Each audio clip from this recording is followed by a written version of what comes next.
Okay. So welcome everybody to our afternoon session of the IACRN UK and Ireland branch meetings. Really exciting morning this morning. We've seen lots already. And I'm delighted to welcome Ruth Endicott, who is the Director of Nursing for the National Institute for Health Research, who's come to join us for an interview for the next 15 minutes. So Ruth, can I ask you to do a little intro of yourself first, please? Yeah, sure. So I'm Ruth. Yes, I'm literally in day 3 of my job today. So I'm not entirely sure what I'm doing. But my background is that I'm a sort of professor of critical care nursing, which I've been for the last 20 years, both here and in Australia. And I've kept an Australia job going at night time, as you'll be well aware, sort of over the past kind of 10 or 15 years. And my background, as I've said, is critical care. But over the past sort of 5 to 6 years, I've been running clinical schools here in the Southwest, which means we've popped clinical professors into NHS trusts, as Maggie will know, because I've been working with Maggie in Exeter. Good to see you, Maggie, to actually encourage clinical nurses and midwives to really think about research and where it fits into their working lives. So I've been working with teams of nurses, teams of midwives to develop clinical ideas, clinical problems into potential research studies, and then doing publication workshops at the other end of that. So quite often people are sitting on data, so I've worked with them to actually do something with data that tends to go into a black hole. So that's a sort of a potted history of my background, and I've worked with an awful lot of clinical research nurses across different sites as a study investigator. So I've been sort of working with lots of people in a different capacity to the one I've just moved into. Amazing. Thank you so much. Thank you for being here as well. Yeah, it is Ruth's 3rd day in post. So I think the fact that you are here and you are live is a real testament to the value that you place on clinical research nursing. So thank you ever so much for joining us. I was wondering whether you could give sort of some explanation about what your role is now. I think some people will know what Susan Hamer's role was previously, but this isn't quite the same. So I wondered if you could give some background to that context, please. Yeah, sure. So this role has been developed to provide sort of professional leadership for nurses and midwives across the whole of the NIHR. So I'll be working with people who are senior investigators, and people who are working through various stages of the ICA pathway, the integrated clinical academic pathway, and also investigators who happen to be nurses and midwives. So actually trying to bring all of those threads together and to work out in conjunction with all of you guys, the sort of the heart of research delivery, if you like, what we need to do going forward to create a proper career structure for research nursing. So it's an interesting evolving role. I'm the first person in this type of post across the whole of NIHR. So it's very much a watch this space, but I'm sure I'll be talking with quite a lot of you in sort of various forums to try and build all of this together. Thank you. I think it's so exciting. I think so many people are really excited to have you here and have you in post, because it's been spoken about for some time, and we've kind of heard rumours and that kind of stuff, but now it's actually here and you're here. It's really exciting to see what might come and what might happen next. So I suppose on that note, have you had a chance yet to consider what your workforce priorities might be? And if you have, would you be willing to share those? So I think in the first instance, particularly in relation to the research delivery team, I'm particularly concerned to identify what good things have happened during COVID. What workarounds have we found that actually have made everyone's lives easier, the lives of the chief investigators like myself when I was in that particular role, but also the things the amazing things that you guys have all been doing that actually have kept patients safe and allowed studies to proceed perhaps in a more speedy manner. So sort of working out what the good is around COVID, but also identifying whether there are things that I need to do in my particular role to sort of identify any of the gaps that COVID has exposed. So actually, what impact has COVID had on the research nurse and research midwife workforce? You know, has it had any impact on sort of retention, recruitment, all of those sorts of things? And so is there anything that I need to provide leadership for? And obviously part of that is also about getting studies restarted, which everything I hear is amazing in terms of the speed with which that's happening. But it's really looking at where all of those gaps are and what things need to be addressed sort of fairly imminently. And clearly one of my priorities is around the 70 at 70 programme and what we need to do next for that programme. So that is absolutely something I'm working on from day one, and in fact before day one. Amazing, thank you. Just bear in mind those priorities are likely to change. Those are day 3 priorities. You know, even by day 10 they might be different. And actually part of my role is to find out actually what the workforce thinks should be the priorities too. So you will be hearing a bit more about that. Excellent. That's very exciting to hear. I was just thinking, because a few people are popping things in the chat, I was just wondering if those of you that are watching, if there is anything that you would particularly like, now might be a good time to just pop them in the chat as well, so we can pick up on some of those already, so that might be quite helpful for you as well, Ruth. I know that you'll have your ways that you're planning to do this, but we've got a captive audience, so let's hear what people have to say. People are saying it's wonderful to hear that 70 at 70 is a priority.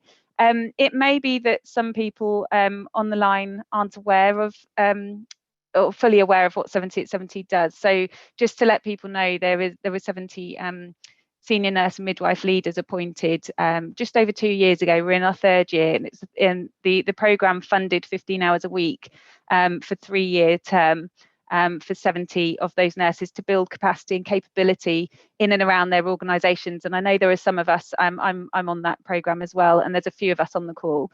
So just to let people know, we are around, and it will be great to think that something like that could continue in whatever form. It just feels really exciting. So I think people have really done some amazing work, and I think it's something about collecting all of that as well. Us for you actually, Ruth, as well, because we need to show you what we've already done and what we're doing, don't we?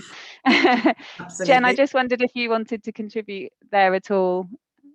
Hi, yes, well, so delighted to have Ruth here.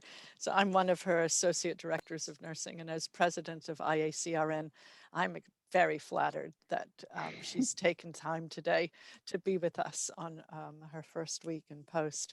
So yes, the evaluation of 70 at 70 is going to take Ruth, and then all sorts of ideas will be taken from that and plans made. But it's been very exciting to have Ruth join us and to lead us from the full NIHR picture, because I know that there are nurses on the call who are funded by CRN, which is lovely, but also some CRF nurses and other places. And to have that all-encompassing leadership is just fabulous. So delighted. Very exciting. Thanks, Jen. Ruth, I'm just going to pop back to the chat because I can see some things coming in, and I just want to pass those over. So one of the things that's come up is to have to increase buy-in or have greater buy-in from some of the chief nurses to enable development of clinical academic posts within trusts. So I think that, again, that fits with quite a lot of the work that's going on, doesn't it? So thanks, Fiona, for popping that in. Yeah. Have I missed Can I just also say, I think one of the things that I'm very aware of is that we've got a ladder without rungs on it. You know, we've got people in fairly senior leadership positions, and I'm sure there'll be quite a few of you on the call today saying, okay, so how could I possibly bid for a 70 at 70 if we have another cohort? You know, what are the steps along the way? And I guess that's part of my remit across the whole of NIHR, to say, well, actually, we've got to put some more rungs in here so that people know how to actually get to the next level. Yeah, that's brilliant. Thank you. And I think as well, we have such a great network across, well, internationally, obviously, because of IACRN, but also more locally across the UK and Ireland as well. So, and there's so many really passionate people for each of those countries as well. So it will be great to do some of that kind of linking across everybody, pulling in all of that learning and all that expertise and the passion and things as well. I think that would be really great. I've just got another popped in. So, Modrin, at the start of the pandemic, research nurses were asked to support clinical nurses. There was a huge effort put in to keep research nurses supporting research during the pandemic. Do you mind taking a question? Yeah, absolutely. Do you have any plans on your agenda to ensure research nurses are protected in the future? Yes, absolutely. And that I think is key in terms of the impact of the pandemic on all of you guys. You know, I'm very well aware sort of locally that people were shifted off into clinical roles, some more willingly than others, because actually it's a totally different role, isn't it? And so I think it's really important that we actually work out what it is that we need to do going forward to absolutely ensure that, you know, we can't deliver research without research nurses and research midwives. It just won't happen. And I'm very aware from some of the more strategic conversations I've had over the past few days that is absolutely front and centre, that people realise this. But there are also challenges ahead in terms of what do we do in terms of social care. You know, how does the kind of move into social care research and clinical doctoral fellowships and those sort of things for social care? What are the rungs that they need, and how might the research nursing workforce help or not? That all of those sort of areas. And I know some of you are possibly already involved in sort of research in care homes and places like that, but you know, it's a different sort of research. It's social care research, it's not health research. So there's quite a huge agenda around that as well, and we need to work out how that's going to happen in a way that doesn't lose the heart of what people are doing already, and all those huge successes that people have already got. Yeah, that's brilliant. Thank you. And a message from Steve as well, and a question. Thanks for attending today, Ruth. Wonderful to see you in post and NIHR's investment in this leadership role. Do you envisage linking and influencing out with NIHR, e.g. in devolved administrations? So Steve's in Scotland. Yeah. Absolutely, yes. So I'm working with people across all sorts of different sectors. The CNO's office, the NMC, all sorts of other places, and I particularly do want to get out into those devolved nations and work out actually what the structures are there and how we can work together more effectively and how we can learn from each other. That's part of the bottom line of all of this, isn't it? So yeah, that's absolutely key. Yeah, definitely. And I think, like we were saying before, there's so much enthusiasm from the research nurse community to do this as well. You know, we're all here and ready to go. And I guess sometimes it's just having that support in the background to have some of that happen and to make it happen. So that's really exciting to hear. I just want to give Gordon a wave and see if there's anything that you wanted to bring in before. Sure, and I think just sort of backing up what Steve had said about the devolved administrations, but I think one of the things that's already come out from the discussion so far today is a huge amount of enthusiasm within the research nurse and midwifery community, and also the fact that our stock's never been higher, if you like, you know, and it's about really taking advantage of that moving forward and making sure that, you know, the fact that we have been assisting our clinical colleagues, the fact that the vaccine trials have been at the top of the news agenda, that they've been at the daily briefings, have been mentioned, and research nurses specifically as well in that context. And it's just about maximising that and taking full advantage of it in the nicest possible way, of course. Yeah. Absolutely. And, you know, we're in this position now where actually Joe Public knows so much more about research than they ever knew before, and we've got to capitalize on that as well, haven't we? And one of the potential impacts of all of that is that we'll be asked to do even more trials. You know, there'll be more studies coming our way, so we really need to think about the workforce. How is that going to pan out? What do we need to think going forward? How do we recruit more people to join you in the light of a sort of a workforce crisis in nursing generally? So that's why I need to work with CNO's office and Ruth May and people there as well to work out what are the good models. So from you guys, it'd be really interesting to hear, not as part of this interview, but sort of going forward, actually, what are the different models that you've put in place that have worked? and that where maybe you've got people doing sort of joint roles and those sorts of things. So do feel free to drop me an email. Yeah, it's ruth.endicott. You can see my name on the Zoom call at nihr.act.uk. So please feel free to drop me a line, and if you want me to come and see what you're doing, then do let me know. Whether you've got challenges that you've overcome or challenges that you can't work out how to overcome, then just get in touch. Brilliant, thank you, Ruth. Just to say, sorry, Steve has replied in the chat as well, just to say it's marvellous to hear, and we'll give you a warm welcome in Scotland. Thank yeah, you. and it's the research community. You'll get a warm welcome wherever you go now. Yeah, so thank you. And Sonia's saying it's a great time to be involved in research nursing as well. I think it really is, and I think the main thing for me to say is I think we hear what you're saying, and it's brilliant, and we're fully behind you, all of us. So please do shout with anything that you need, or anything that we can help with, and that would be fantastic. So I'm just conscious of the time, so I don't want to hold you up any further, but I just wondered one more question.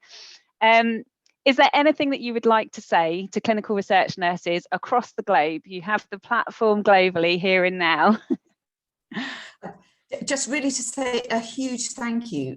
The achievements over the past year, 18 months have been immense, and they will be going forward too. So as I say, from the bottom of my heart, from all the different angles I've come from, a huge thank you. And please keep me honest. I'm saying various things today that we're going to do, and if that doesn't seem to be happening, then actually you need to keep me honest. We will. I think that's the one thing we can definitely count on us for as well. Brilliant. Thank you ever so much. Go on, Gordon. Sorry. I was just wondering if people might turn their cameras on. We were hoping to get a photograph, and I think we've got about more than 50 people attending just now. So maybe if people could put their cameras on, and we'll try and take a photograph of us all. Are you doing that, Gordon? Yeah. Yeah, thank you. I saw Teresa sorting her hair. I've not got any hair. Sorry, Teresa.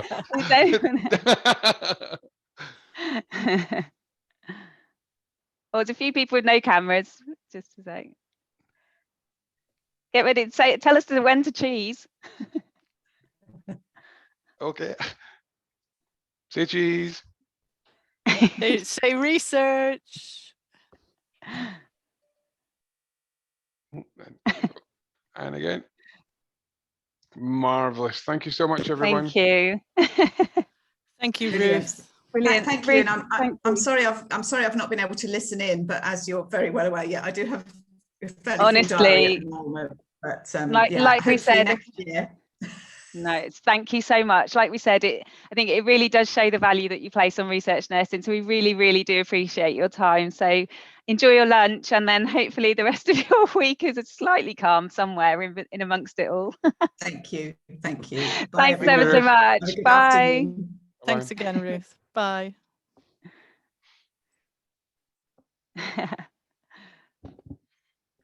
Fab. How exciting.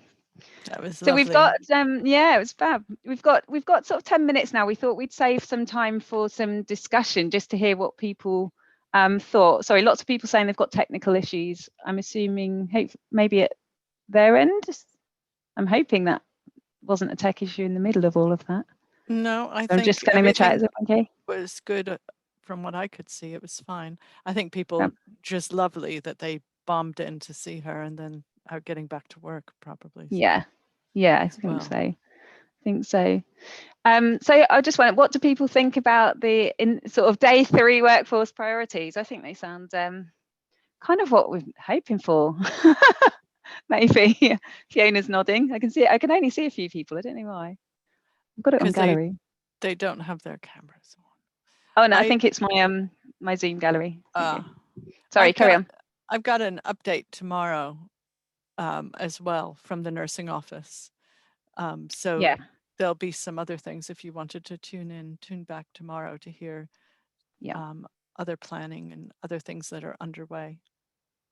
Yeah, I think it'll be really exciting. I think it's great. It's great just to have, it sounds like it's more collaborative than it's maybe felt before. And I really like that. That's there's not no disrespect to anybody or anything. I think it's it's sort of felt like it's been siloed here and there before, whereas that conversation felt a lot more, okay, let's actually pull all of this together, and not just in England, which is really good. Because we work so closely together anyway. It just seems mad that we don't get to otherwise. So so to have that backing, I think, is really, really great as well. Yeah. What do you think about that, Gordon? Or Steve? Well, Steve's still here? Has Steve gone? Yeah, no, Steve's still here. I mean, I think it's a real testimony to the importance that she places on the workforce. The fact that, with the third day that she's been in post, she's more than happy to join a call when she must have so many pulls on her time. She so does. I mean, Jen will have more insight into that than any of us. But it's and I think it sounds like that she really will listen to what we're saying and take on board and our experiences, or not my experiences, but your guys' experiences, and really run with that. And I think a kind of realistic and kind of concerted effort of speaking to the not devolved nations, because obviously the NIHR reach is predominantly in England. It does stretch further than that. But I think that, as a four-nation approach is definitely the way to go. This really reflects the vision of William van 't Hoff, also as CEO of the network, who was aware that there were limits to what the network might be expected to do, but he wanted to be, and one of the reasons that he wanted to bring in an associate director with some links outwardly, like I had, was for that very reason, that it was not just about this little silo, very important part, but not the only part. And then he led on getting the big NIHR job created and filled by Ruth. So it shows that he's sort of putting his time and effort where his heart is, and very much about promoting research nurses wherever they are. So hugely, if you don't mind me jumping in there as well, Jess, a hugely important role for us as a research community, really, to see that investment from NIHR, to understand that it's linking CRFs and CRNs, which I don't really understand, but I often see there's a bit of a disconnect there, and it's great to have that pulling together. And one thing that we've seen over the last year is that the success of Brand UK, if it were, in research, has been that collaboration across the whole of the UK. It goes where research goes where the people are that can do it. Is my take on it all, and there isn't much of worth that'll have come out of the last year that's been done in single center silos. It's all collaborative work, and it's across the whole of the UK and Ireland. So I think it really is, if anything, that I wanted to be in for that 15 minutes today, because it's hugely important that we support Ruth, and I can imagine that's a tough job. So it's really incumbent upon us to make sure that she is given that support, because it's a big role for us. That's my own thoughts. Yeah, I agree completely. It's very exciting. Let's just see what happens next. Oh, we've got some other people just dropping in. Fiona's posted something that I must admit I don't know what the acronym means, but Fiona said about evolving a more strategic way forward post ICA. I've asked her to unmute. There she is. Hi. Yeah, sorry, that's my shorthand, Gordon. Sorry. I just think because we've got the NIHR clinical academic sort of the integrated clinical academic program, so from masters to postdoc, and that's great. But we want to try and include and encourage people who, once they've done their masters or their PhDs on these programs, to remain within clinical practice, to have these clinical academic posts. But in the NHS, it's really, really difficult to, what do? Do you go back to your chief nurse and say, right, I'm coming back as a specialist nurse, but I've got this now, and this is my expertise. There are no rules like that, really, throughout the NHS. So it's that, where to now? And I think Ruth is suggesting that there's going to be much more of that sort of end point almost. Well, it's not really an end, is it? The beginning of the next phase, which is great. And I think that's what a lot of clinical research nurses are looking for, because they do their masters or they do their PhD and they go, okay, what do I do? Do I go into uni now? And then alongside that, she also really values the clinical research nurses and the roles they play without going down the academic route necessarily. Yeah. And that's where I think IACRN and board certification and those discussions, which she's really interested in and really wants to see how that can pan out and what that means, along with Anthea Mould, who's Director of Workforce and Organizational Development at the CRN. They're both extremely interested. So it's a really good time so that everyone on the call, no matter where you see your career going, there's going to be developments. There's also the NIHR Academy Career Initiative. And to get the Academy involved in creating some sort of offer to clinical research nurses who want to pursue clinical research nursing careers without the academic piece is really exciting. And that's just something we're involved in at the moment too. Yeah, it is. I can't remember who said it's an exciting time, but it definitely is. Fab. I'm just going to let you guys carry on talking a second. I'm going to move on to our next speaker, which is well, it's me. It's myself with my grandma. So I interviewed my grandma because she's well, partly because she's just amazing, but also because we were thinking about having those conversations about research with your families. We were hoping that might be a useful piece for people, and I don't think anyone else in the virtual visits have done that. So my grandma has taken part. She's 88, and she's taken part in a few studies, but we've not actually really talked that much about them. So this kind of nudged us to have a conversation about it.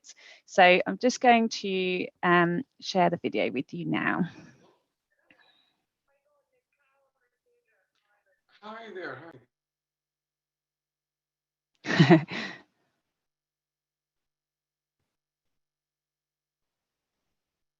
Okay, could you let me know if you can hear this when it starts playing, please? Do you want to make it full screen also? Yeah. When you're ready. Great. Can't hear her speak. Can you hear anything? No. Do you need to go down, stop sharing and go back?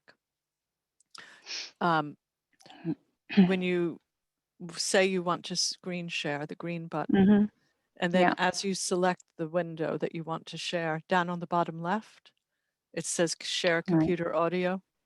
Yeah, it's not giving me it. Sorry, bear with me a second.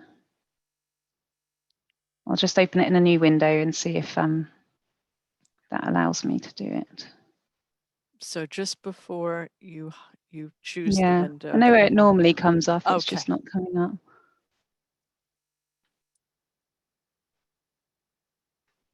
So maybe stop sharing or in screen sharing. Come out of that. Here comes an American, Lori Brunner. Are you seeing? You shouldn't be seeing my screen at the moment, right? No. You can't see it now. No, good. That's fine. I was going to say. All your secrets are safe. Annoying me, not giving me. It's not giving me an option for audio. It's down at the bottom left. Yeah, I know. No, it's not coming up. If I Jen, if I pop the link in the chat, I can try. Could you have a sorry everyone? Try. Difficult, isn't it? Worked earlier, absolutely fine. Well, it came up fine a minute ago, but yeah.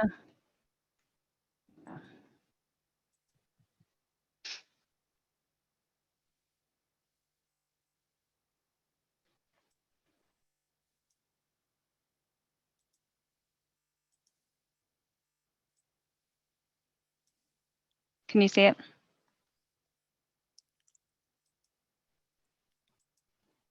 Okay. Thanks, Jim. I'll do my best.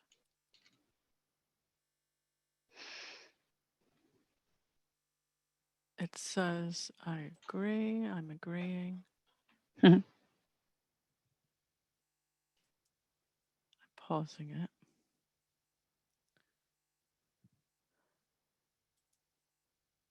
I'm going to share my screen.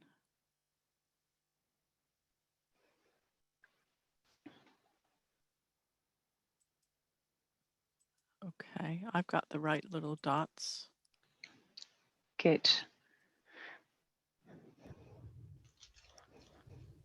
Do you see Thank it? you. It's coming. Yeah.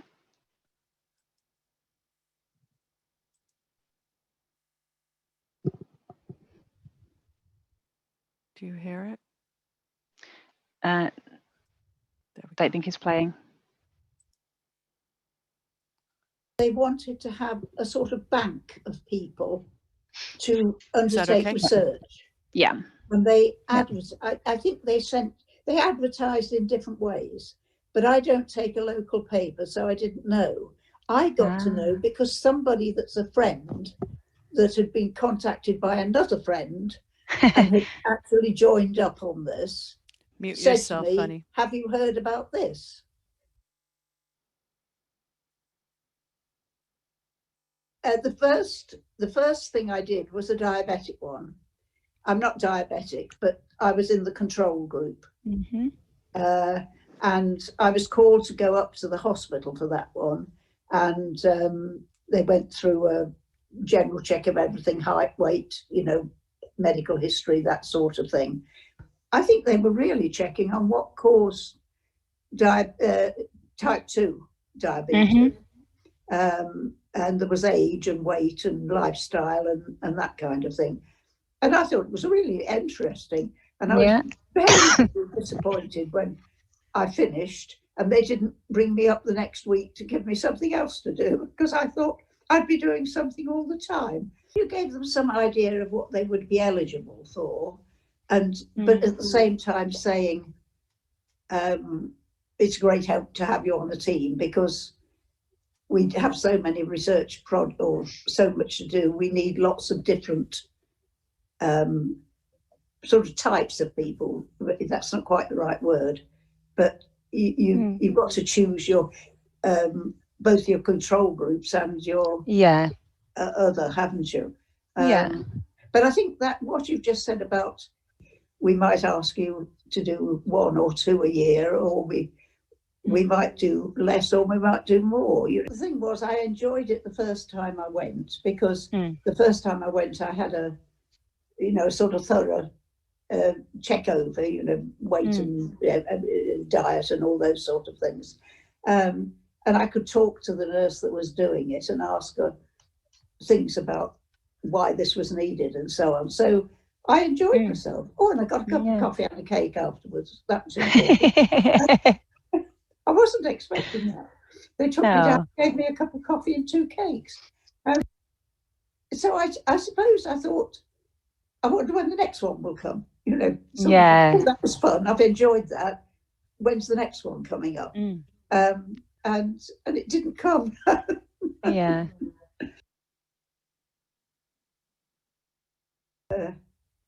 Blood pressure. I was asked to take my tablets in the evening, which I'd normally been taking them in the morning. But one of the things they wanted to know was if it affected your sleep patterns. That seemed to be the main thing. Well, you know me, nothing affects my sleep patterns. Absolutely pouring rain hammering down on the window. I mean, I sleep like a log. Anyway, that one's finished. That one finished. It finished a few months ago. At the moment, I'm doing another email one. Once a month, they contact me. They just remind me and send me a form. What they want to know is the effects that the vaccine is having on me. There's a list of questions, really in effect saying, have you noticed any changes and did you have any effects? And they did a fairly long email the first time to say, did you have this, that, or the other, coughs or pains or, difficulties with the injection. Well, I hadn't. I mean, both of mine were fine. I didn't really know I'd had them. They were no worse. In fact, I think they were a bit better than the flu injection. They did ask me if I felt better after I'd had the vaccination, which I was going to say no. And then I thought, no, they want to know if I'm feeling. What I really meant was I wasn't bothered about it in any case, so it didn't make any difference to me. So I decided. So was there an option to say that?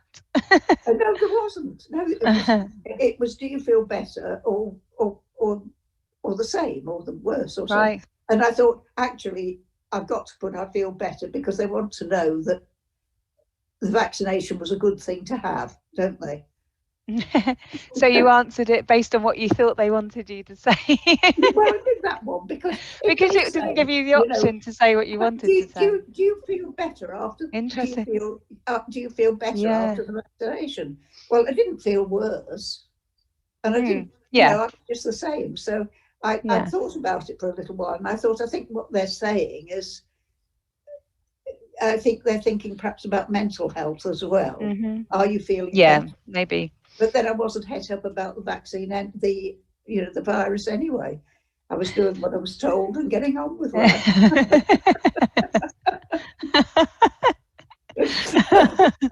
I love the attitude. Love it. We were doing one of those to say, has it made a difference to you? And a couple of options or something. But you need to say that, how did you feel before? Or how did you? That's right. Yes, how did you feel before you had it, and did the vaccine help to, in that way?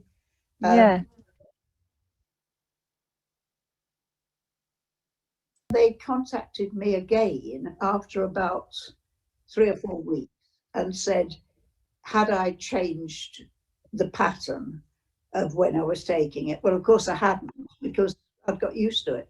And apparently there'd been a study done in the United States which contradicted their study. But it was a much, much smaller study they'd done in America. And they thought theirs was right, but they said they needed to go have a bit more, do it a bit longer, just to make sure that of their facts. So I did a little bit longer on it than I was expecting to. Interesting. I didn't hear anything about the diabetic one. I mean, I wasn't particularly expecting to, but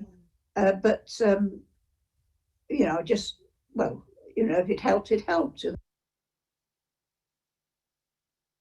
Well, I can't do much nowadays. I'm getting old and I can't do very much, so I'm not much use. So I might as well do it. It's obviously a good thing. I mean, I didn't know anything really and truly about research, except that obviously you had to do it. I mean, if you're doing any sort of medicine of any sort, you do need research, don't you?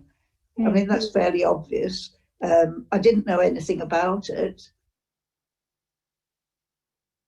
Someone came to you and said, I'm thinking about, or I've received a letter about a research study, or I'm thinking about taking part in research. What do you think you'd say to them? Go and do it. No, I think what I'd say is, well, I do it, and it doesn't involve a lot of work or anything, but you're useful. Is there anything that bothers you about it? Is there anything you want to know? Because people might think, I don't know what they think. They might think it could be dangerous. I think I'd say, well, I do it, and I've done it for a long time, but I haven't done many studies because I haven't been needed. But it's worthwhile, and it's a necessity. They do need people to volunteer for these things. Is there anything special you want to know about it? The subject came up once, I can't think how, I think it was when I was visiting someone for coffee or something like that, and there were several of us, and somehow it came up, and the person that spoke to us then about it hadn't been approached, but said, oh, I don't know if I'd like to do that. I don't know if I wouldn't know what was going to happen.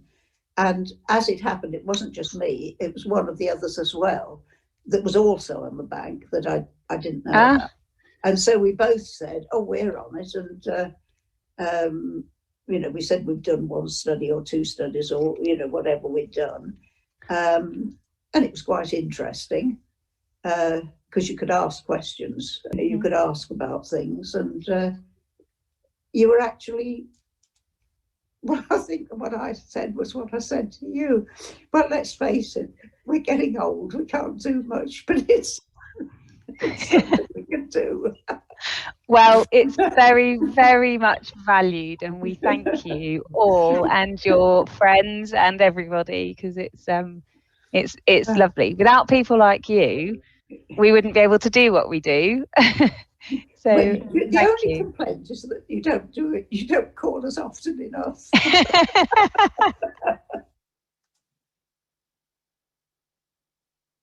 I'd say you're very, very fortunate nowadays. You could do a lot more than I could do because we were limited, because nurses were nurses and doctors were doctors, and nurses didn't do research, only doctors did research. You've got a lot more opportunities to do things. I mean, I enjoyed myself and I loved it. I loved every minute of it. But you can do so much more. There's so many more doors open to you. And go through them.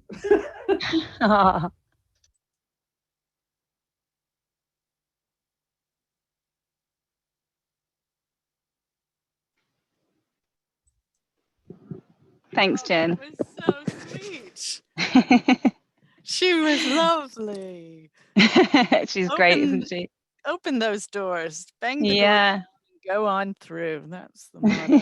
I like her attitude. Yeah.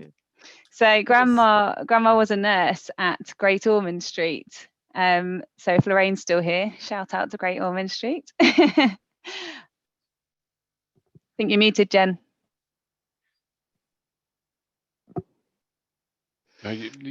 Your gran is what an inspiration. She's lovely. She's fab. She's fab. It's funny because we talk all the time about, you know, what I'm up to, what I'm doing, and things that we're all doing. So all of this sort of thing. She, you know, and I thought we haven't actually sat and had a general conversation. We actually spoke for about an hour and a half in the end. So I had to do a lot of chopping down. So hopefully other people's wasn't quite as jumpy as mine was.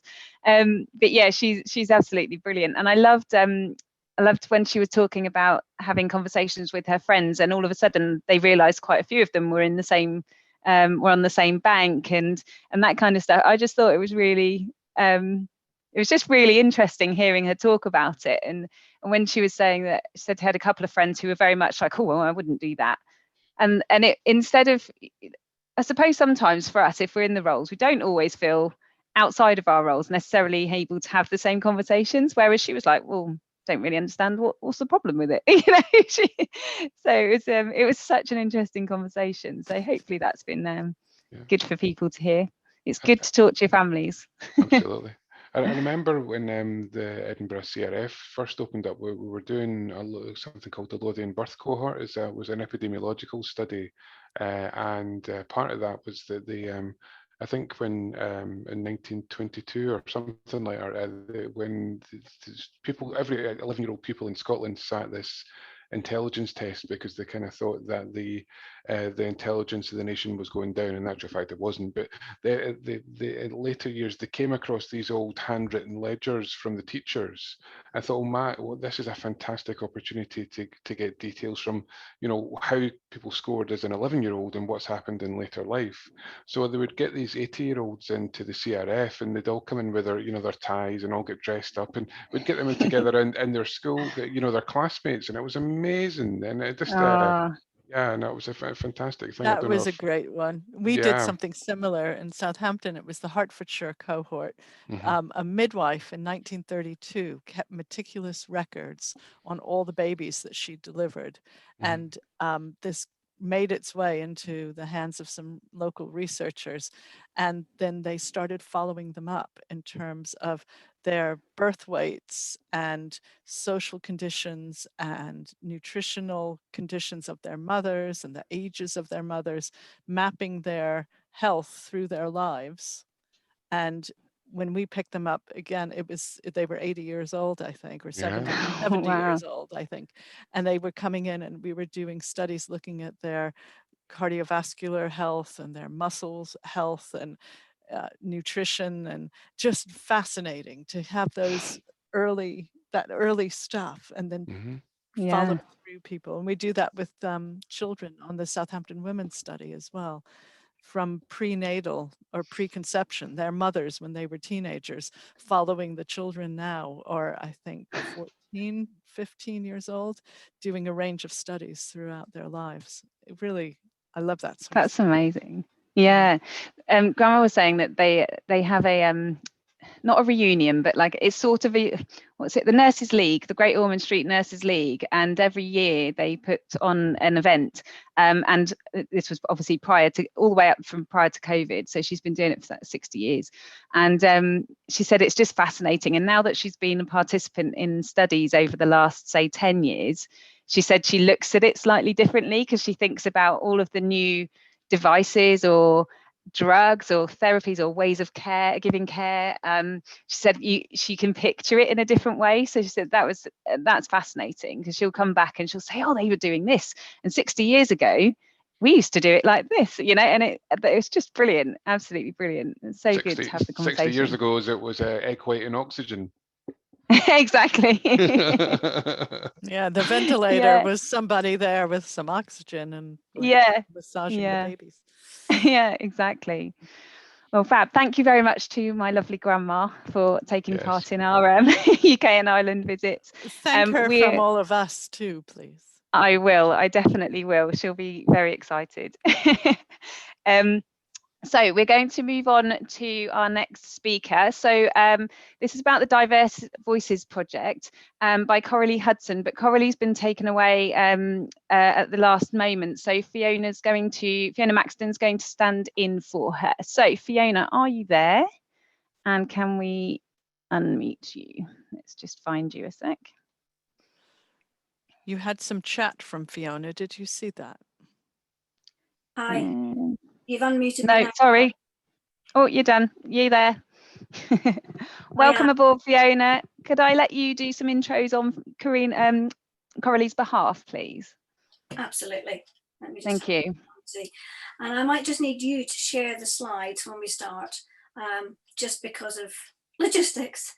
Hello, everybody. My name is Fiona Maxton. I'm the lead nurse for research at North West Anglia Foundation Trust, which is, I say 3, and I've got some slides from my presentation after, but there's actually 5 separate sites, separate hospitals within this foundation trust. And it's based around, in the east of England, around Peterborough. And again, I'll show you a map a bit later, but I'm also one of the 7870s, along with Claire and Nicola. And I particularly liked a lot of the work and the discussion that we had around the 7870 and that legacy of embedding research into practice that Nicola was talking about. But for the first presentation, Coralie Hewson is a research midwife in my team. And she has been passionate about this subject. And I'll tell a little bit about it. She was desperate to be here today, and she's had a very unexpected, fairly traumatic family emergency she's had to attend, so she does apologise.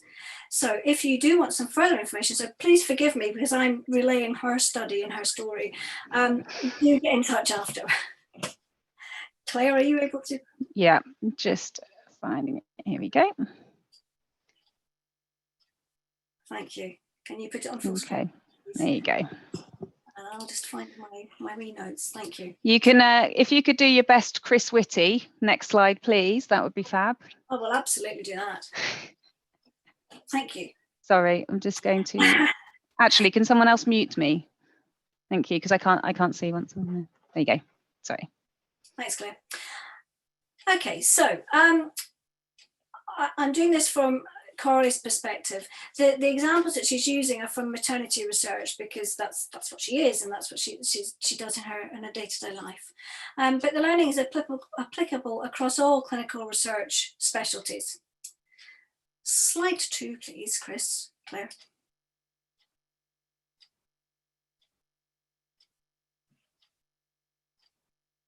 You got it, Claire?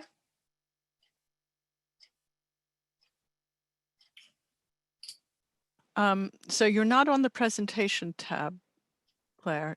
We see the outline slides. Can you put it on slideshow?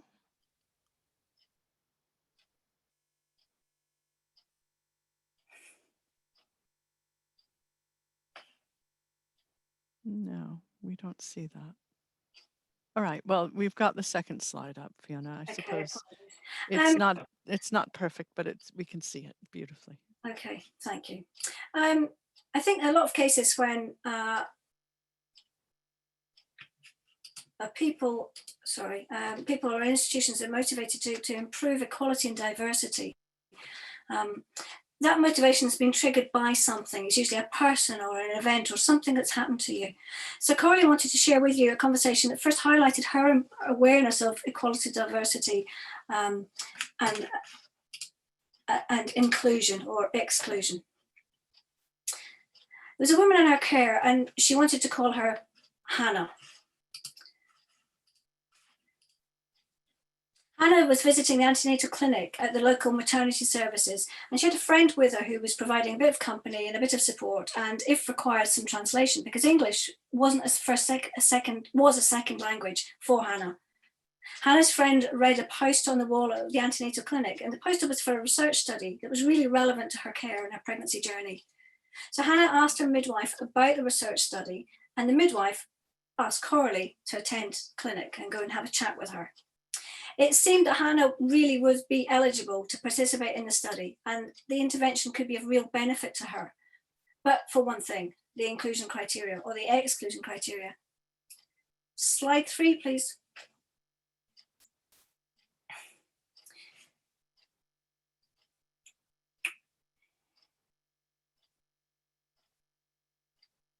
You getting it, Claire? We don't see it, Claire.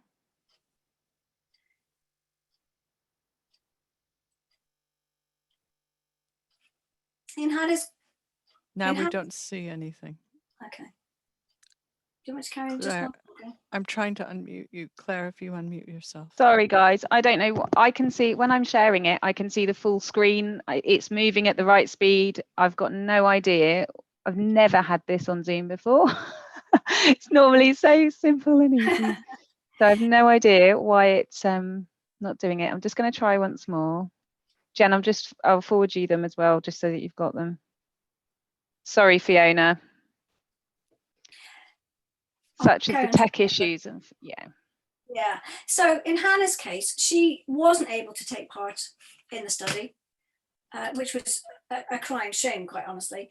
That could have had a positive impact on her pregnancy and health, because the exclusion criteria was unable to understand written or verbal English, which would preclude them from understanding the study. Something that we see a lot in all our trials.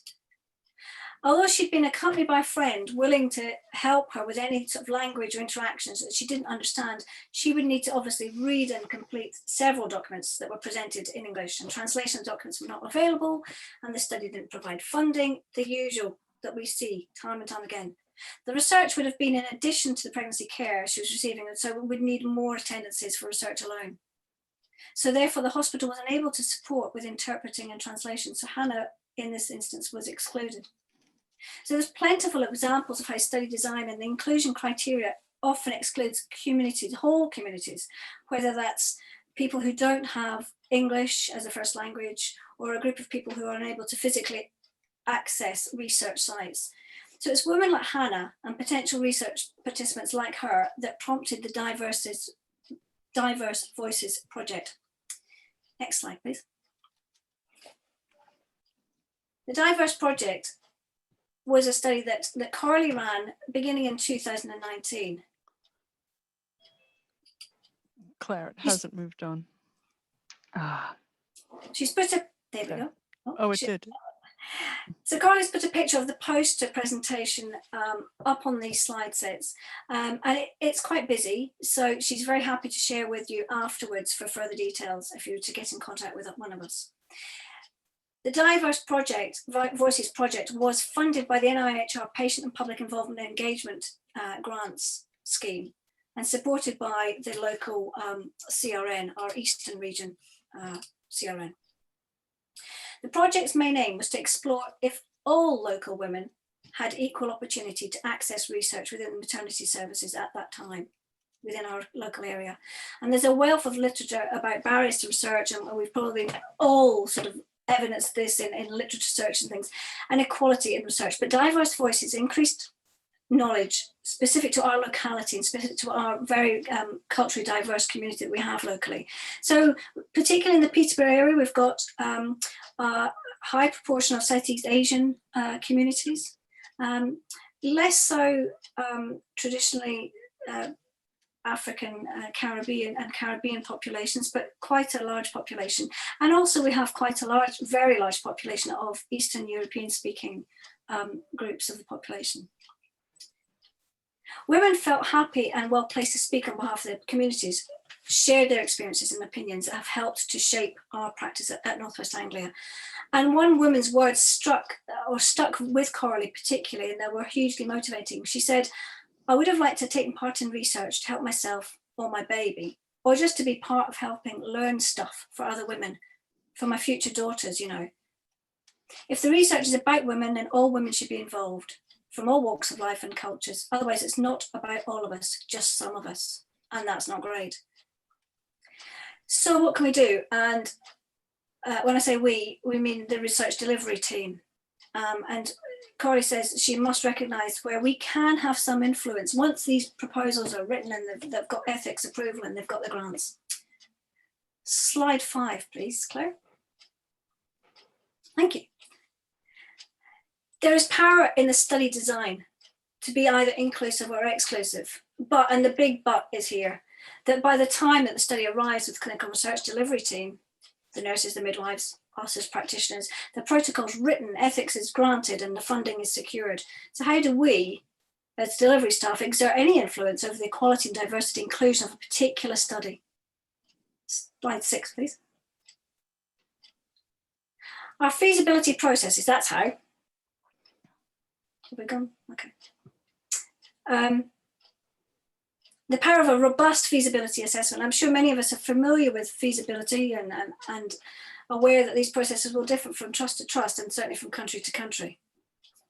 In the UK, the feasibility process is a review to ensure that we can complete it, that we've got the capacity, we can do it within the timeline, the usual. So through a really robust feasibility process that we research delivery team can identify those barriers to participation and seek ways to overcome those barriers. And we've read a lot, and I've just published, not flying my banner here, another paper on barriers in another area in community midwives. So Coralie would like to share with you what we're beginning to implement at our trust in order to keep that equality, diversity, inclusion at the top of our agenda when we complete feasibility for every study. So at North West Anglia, we have 5 hospitals spread over several towns and cities in the Fenland and East Anglia region of England. And we serve a population that is culturally and ethnically very diverse, both rural and urban and everything in between. And we've got service users from all walks of life. We also have large communities of migrant workers and settled immigration populations, as well as some transient groups that are accessing services. So in the next few slides, we'll talk you through the feasibility process that can be changed and adapted according to the study in question or local population. And it's intended that this part of feasibility will sit alongside and complement existing processes or assessments. It's important to remember, and I can't stress this enough, that like many organisations, we're still learning as we go, and we're actively seeking to improve equality and diversity, but that doesn't mean that we get it right all the time. So it'd be great to have some more suggestions and improvement. Slide 7, please. So this is part of the process that Corey's put together, and I'll tell you where it's come to in a minute. But language, considering language as part of a barrier to research, is perhaps one of the biggest and easiest considerations, because language and inclusion and exclusion criteria are generally very clear. The prompts that we use here are simple in this sheet that you're showing at the moment, but can quickly tell us who might be excluded from the study in question. She just spelt it out in a much more obvious way, for want of a better word. So will the translations of the PIS be provided? How many languages will be translated into? Will there be other patient-facing documents be translated? All those things that we think about all the time, but are not always at the forefront of everybody's minds when we're doing feasibility. Once the barriers are identified, you can start to have conversations with those sponsors. You know, can they fund interpreters? Do you know if you've got, for instance, a large Bengali population that may otherwise be eligible? How can documents be translated into that language? And the answer to your questions on this feasibility toolkit may, of course, be no. Many times we've asked questions when we know the answer, but we ask them anyway. As I said earlier, we have little influence once the study has been designed and funded, but it's still worth asking. And if nothing else, if sponsors and researchers begin to have frequent requests from delivery staff and find those feasibilities wanting, the next time they might well think more about how we can involve people who are underrepresented in research. Slide 8, please. This slide considers the culture and how research delivery staff can be aware of barriers to research. It can be hard to spot. They're less obvious than the language barriers and often can only be seen when doing a dry run or a practice walk through the study, when you're conducting a feasibility assessment. So you can see, does the study design have first contact impact, likelihood of reaching a participant? Does the study design or first impact, by postal or by phone? So what are the things that we need to think about there? How do we account for and accommodate interpreter services in those regards? Are the study visits lengthy? Are there any other cultural considerations? And this is something with the diverse projects findings that Coralie found that was hugely wanting. Part of her initial assessment with the Diverse Voices study looked at some of the barriers that these groups that she interviewed identified, and something that we can talk about in a wee while. Slide 9, please. This is where you can see our process is still evolving. We consider participants' ethnicity and religion and the community and any evidence of PPIE, and all those things have impact. Some of you will have noticed that there's few considerations missing. We haven't yet included anything in this feasibility tool that considers participants with a disability or impairment. And we haven't considered participants both by age groups, particularly knowing that paediatric research will differ hugely. Slide 10, please. So, where are we going? What are our plans? Co-production must be the biggest factor in moving towards a research landscape that is truly equal and diverse. Co-production means something slightly different to every organisation, but to us in this instance, it means working with our service user groups to ensure everybody's considered in feasibility, and to ensure that the language and terms that we use are inclusive and considerate of all peoples. We're lucky to have some patient research ambassadors at North West Anglia, and it's hoped that those will volunteer in these roles more to share their valuable experiences. The toolkit is another part of moving forward, and we've been working with the Eastern network for this toolkit to be available for all delivery staff. It'll be a collection of tools and prompts and videos, and it's being collated at the moment by a learning technologist to go onto a usable interactive platform on the CRN Learn website. So it should be hitting in the summer. I guess the last thought that Coralie particularly wanted to leave with you is that this is all our responsibility. We've got small parts to play in order to improve access and break down the barriers that prevent some people from participating in research. I'd like to open it up to you all if you have any comments, and I can share with you a few more of the comments from the particular groups that Coralie spoke to. Thanks, Claire. Fab. I'm just going to stop sharing a sec for you. Okay. Right, have any comments come in? Sorry about the tech issues, Fiona, and sorry that people can see me twice now. I've actually joined from another laptop as well, just in case. There's the chat function. So lots of people saying that they've enjoyed it, so that's great. Just close that one. To me, I just think it's brilliant. I think the fact that this is kind of real evidence of impact, isn't it? True impact of what, you know, research nurses and midwives can do and can input into I suppose care processes, and also just I was going to say, I'm not entirely sure that it's all care. It's just being as people, isn't it? Some of this stuff, and it's not really been thought about or considered in research terms as it has before. I'm not sure if Fiona's just dropped out. So, but I think it's great if there's opportunity that, or an option, or it looks like it is happening, that this is going to be added into the NIHR Learn packages. Then I think that's absolutely fantastic. What are other people's thoughts? Anyone else had any experience with this type of project? Feel free to pop in the chat. I think Fiona's just dropped out for a sec. I think her Wi-Fi froze. Yeah, if you just put your name in the chat and I'll unmute you and you can ask your question. Yeah. And have a conversation. I find it really interesting and shocking, actually. It's still an issue. So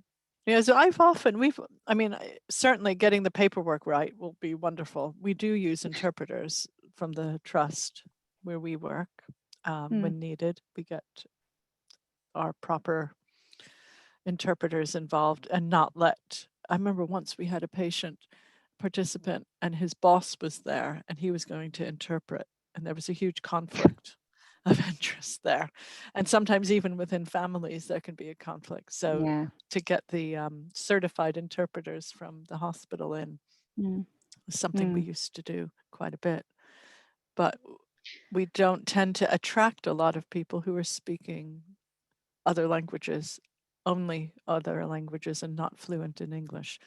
And that's probably another problem with accessibility to research, isn't it? Yeah, I think so.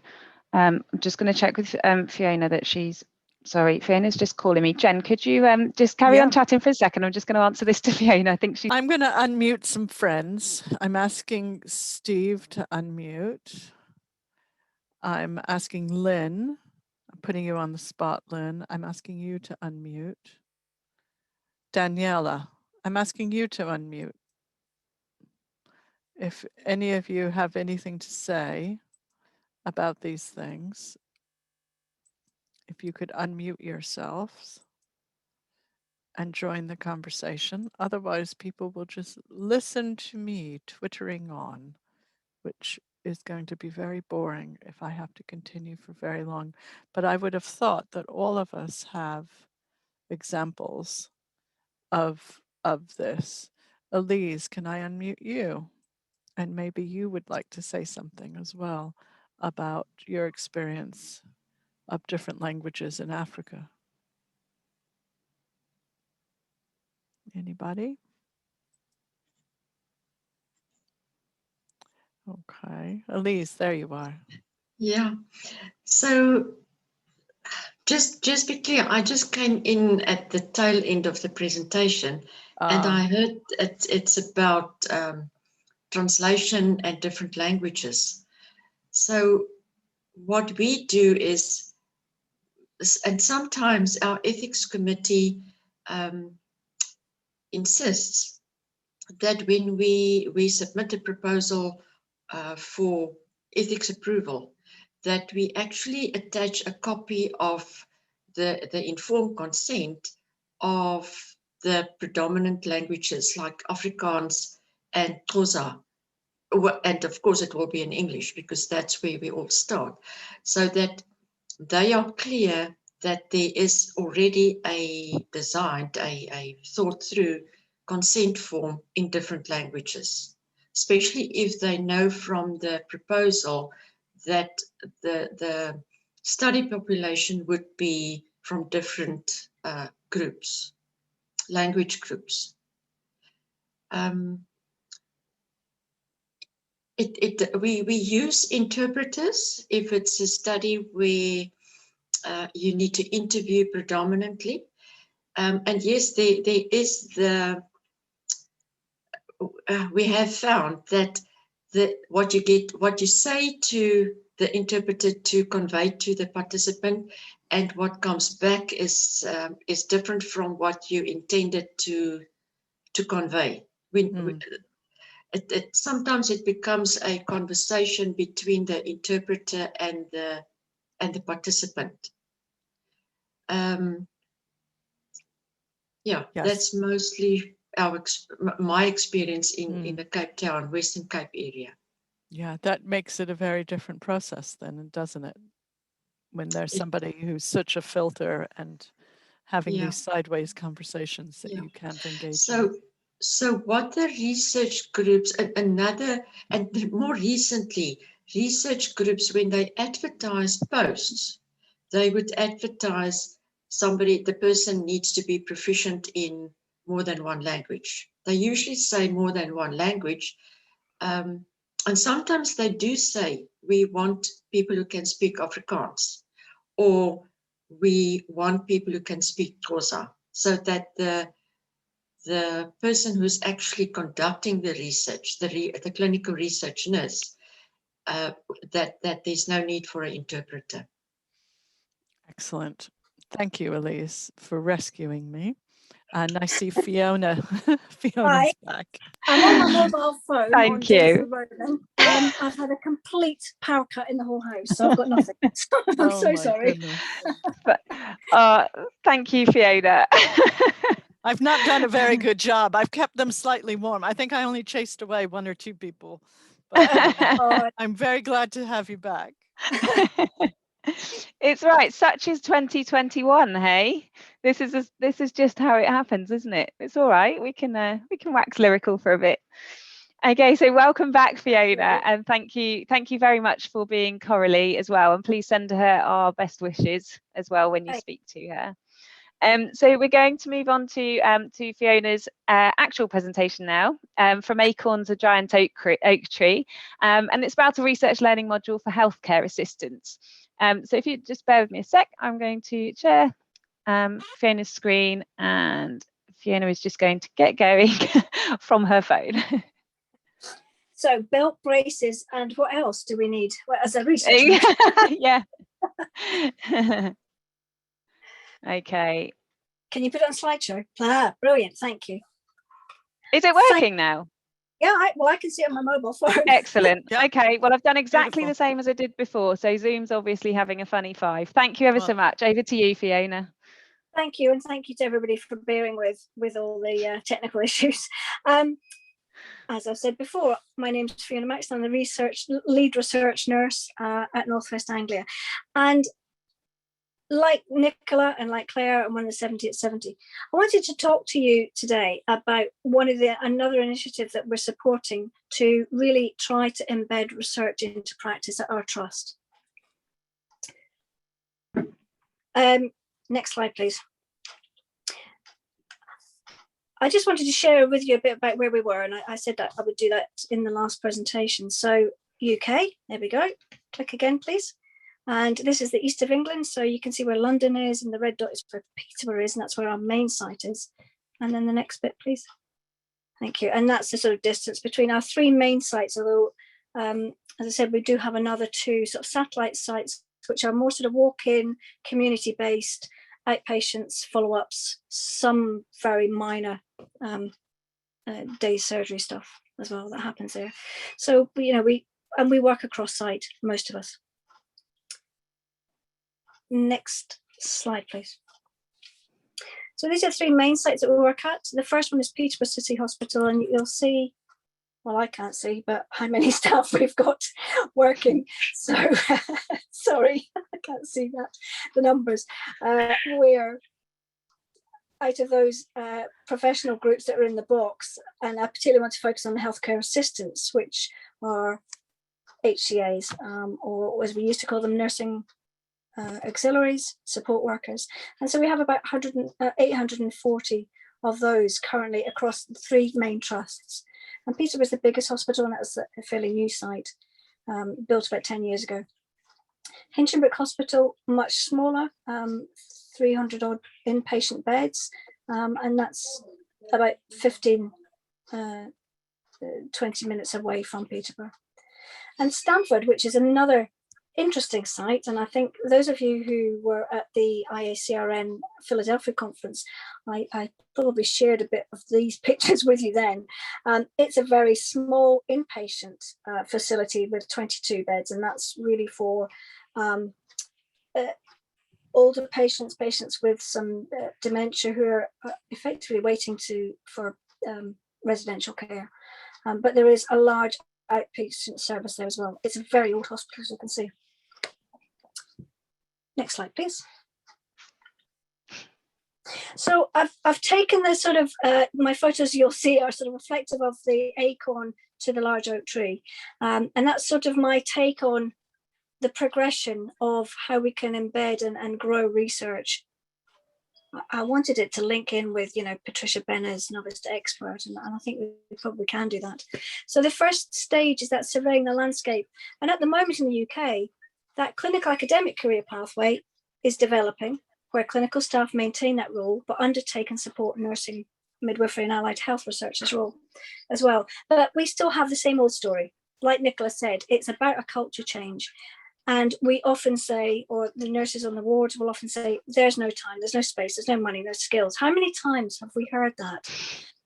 Probably for the last 25 years, when we've been surveying and why aren't we getting research findings into practice? And we're still saying the same things. So looking at the landscape particularly, and very much, it's still fairly barren. We address it at an undergraduate level, and I know Gordon does a great job at that. But the default very much is to revert to the culture of the ward when staff graduate, and revert back to, well, it's too difficult.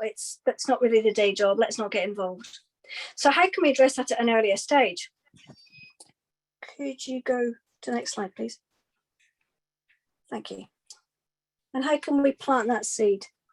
So healthcare assistants, as I said, we have about 840 of them in our trust, have now more opportunities to develop nursing associates, foundation programs, those kind of roles, and they're doing that. Now in the UK, well, certainly in England, there's an NVQ level 3, so National Vocational Qualification, level 3 for healthcare for senior health support workers. And part of that qualification now has a module for research and study, which is fantastic. So they have to do this. Next slide, please.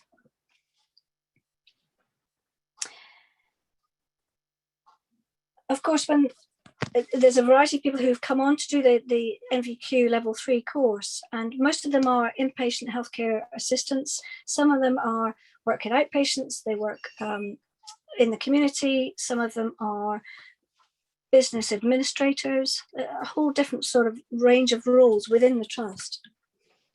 And so they're a bit shocked when they come in and say, oh my God, we've got to do research. I don't know what that means.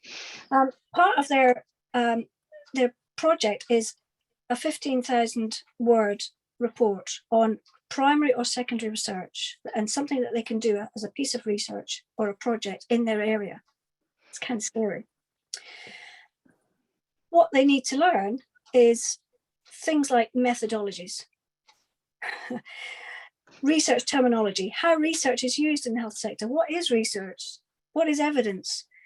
And they need to be able to understand and do an extensive literature search and analysis. Huge. And they've got a very short time frame to do this. So I was approached to develop a program for this group of staff, or these groups of folks. I've so far done 3 cohorts have completed, so it's 25 staff. And so I've set up very short learning packages, and it is face-to-face. We've been lucky to be able to do that sort of in between the breaks of pandemics. And it's been fantastic. So last week I spoke to 8-10 members of staff, all from very different areas. And they were rabbit in the headlights.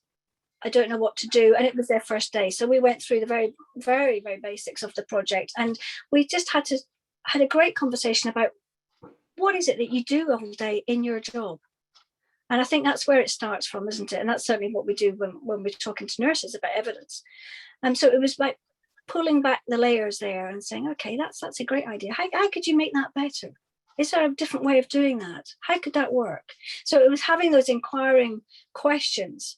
And they went away, I think, quite enthusiastic and had come up with a huge variety of really good questions or that they could do as a project. Now, admittedly, most of them are going to turn out to be things like a systematic review, but that's fantastic to have HCAs who are that engaged and know us. And I think what it has done as well with previous cohorts is has developed these people in these roles into different types of roles. So some of the healthcare assistants have gone on to higher level posts. Some of them have gone on to apply for nurse and midwife training, and one of them is just applying for a physio undergraduate degree. So they've had not only learned the skills, but they're having the confidence now to then think, well, I can do this. Others have become research champions in their wards as well. And it's great because they are the ones who know what's happening from a clinical perspective at grassroots level. Next slide, please. And this is my final one, the oak tree. That's what we all aspire to be. Now, this particular tree is, I think, dates back to the Viking era. This is the Sherwood tree. So apologies to my Nottingham colleagues. And, it was the days of the Robin Hood and Henry VIII and all the way through time. So, but I thought it was quite good because I thought, well, great, acorn to oak tree, but you will notice that it's got supports holding it up. So I'm not quite sure if that's an analogy of the NHS or of research holding up practice or where we're going with that. But we all aspire to that, the mighty reach of research.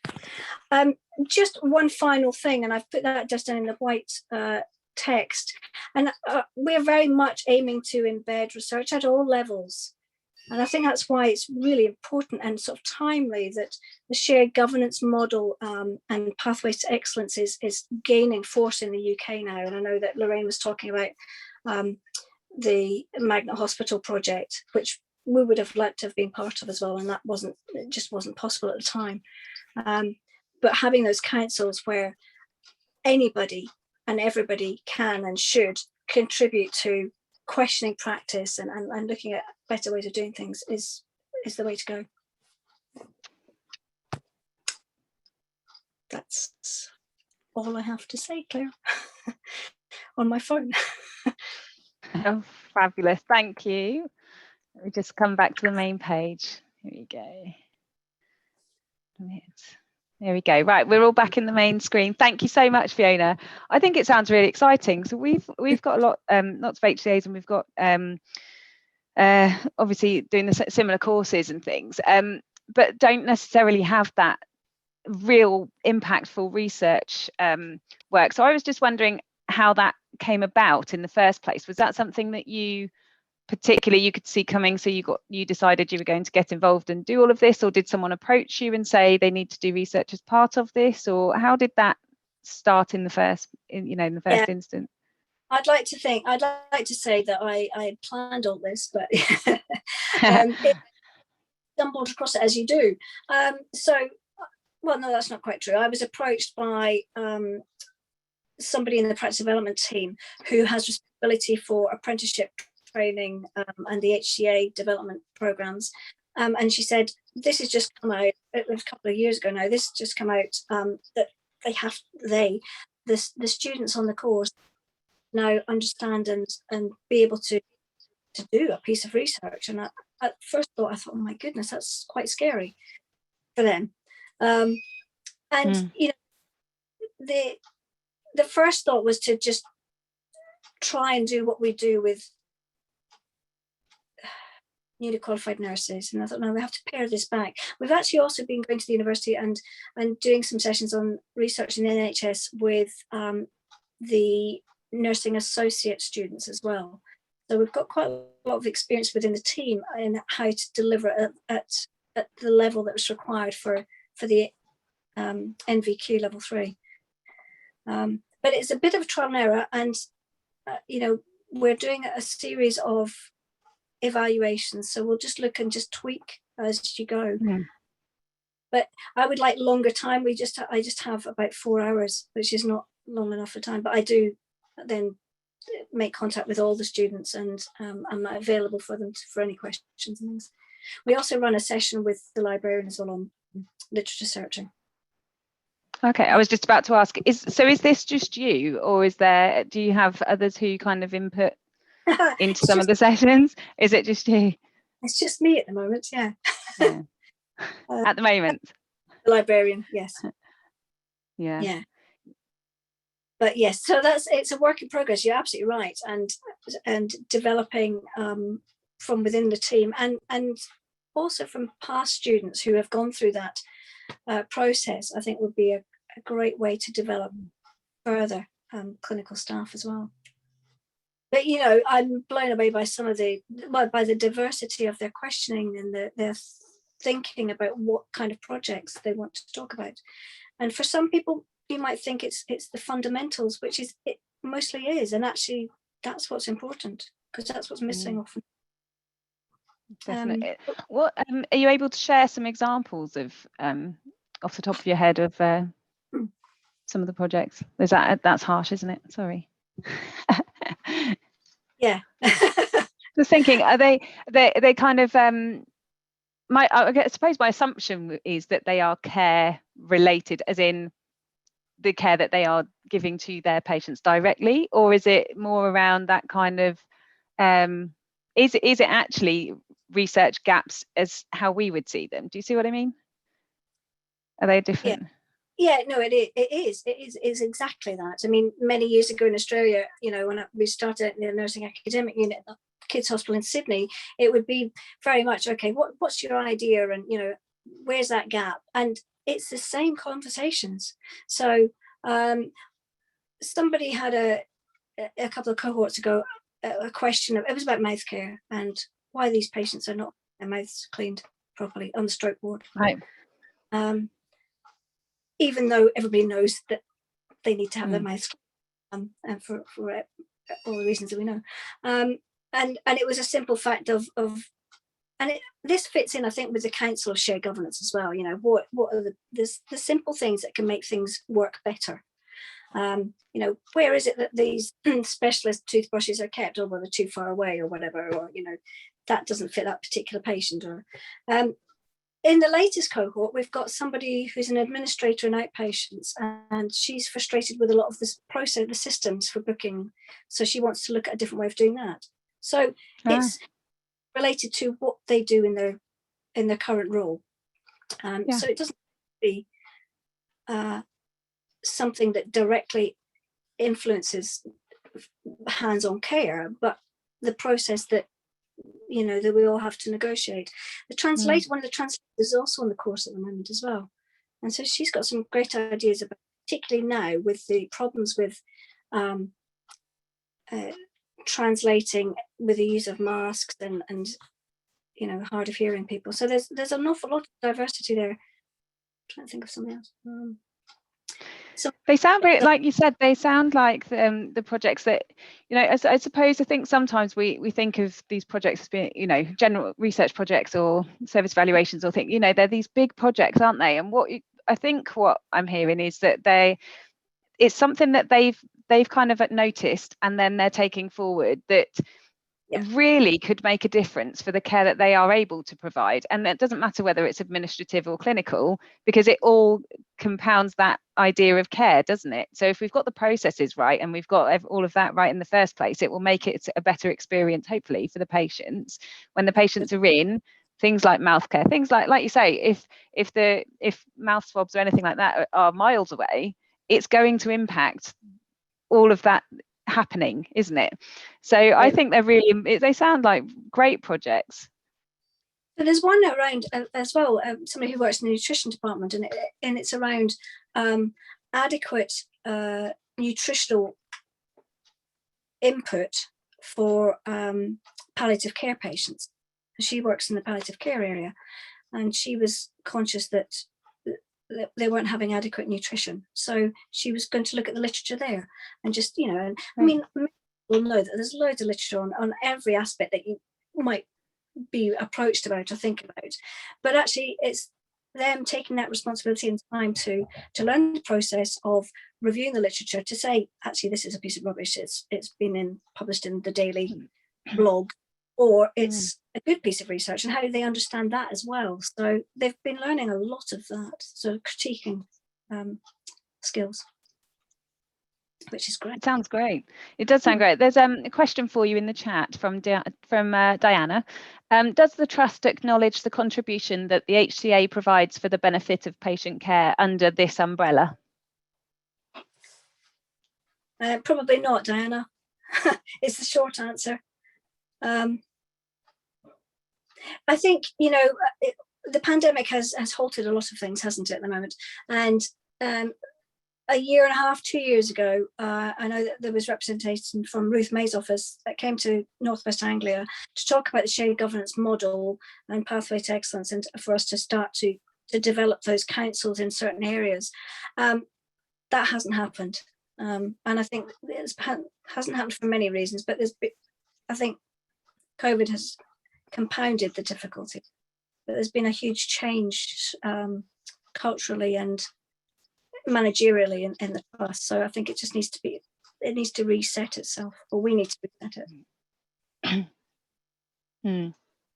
Were you able to continue this program, or were they able to continue this through the last sort of 12 months or so? Or, how did it change? How did it change? Yeah, so their MVQ is obviously linked to the Sitting Guilds qualification, which is a national English. I don't know if it's in the actually. I should know.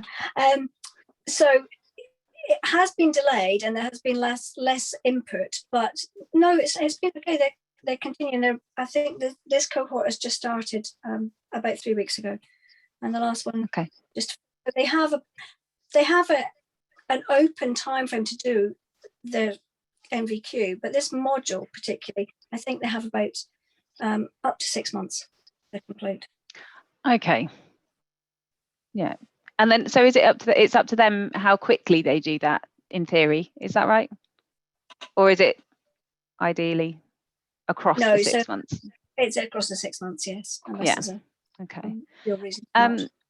Question in the chat: Did anyone apply for a post in research?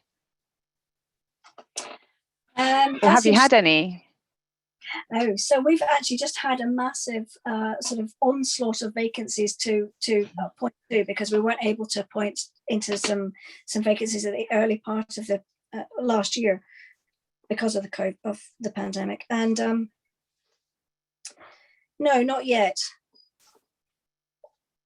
I think we've had more interest in applying for posts or doing some extra shifts from people who've been redeployed into our department, actually. Really? So I just thought, if people haven't applied, is that because from an HCA point of view, have you got some HCA type roles in your team? We've got CTAs, so band 4 type levels, and actually I've just shortlisted for a post just yesterday. And we had 25 applicants, but about 3 months ago when we advertised, we had 75 applicants. Wow. So many of them were HCAs who are wanting to have a little bit more and to learn more. So yeah, they are. Not particularly this cohort specifically.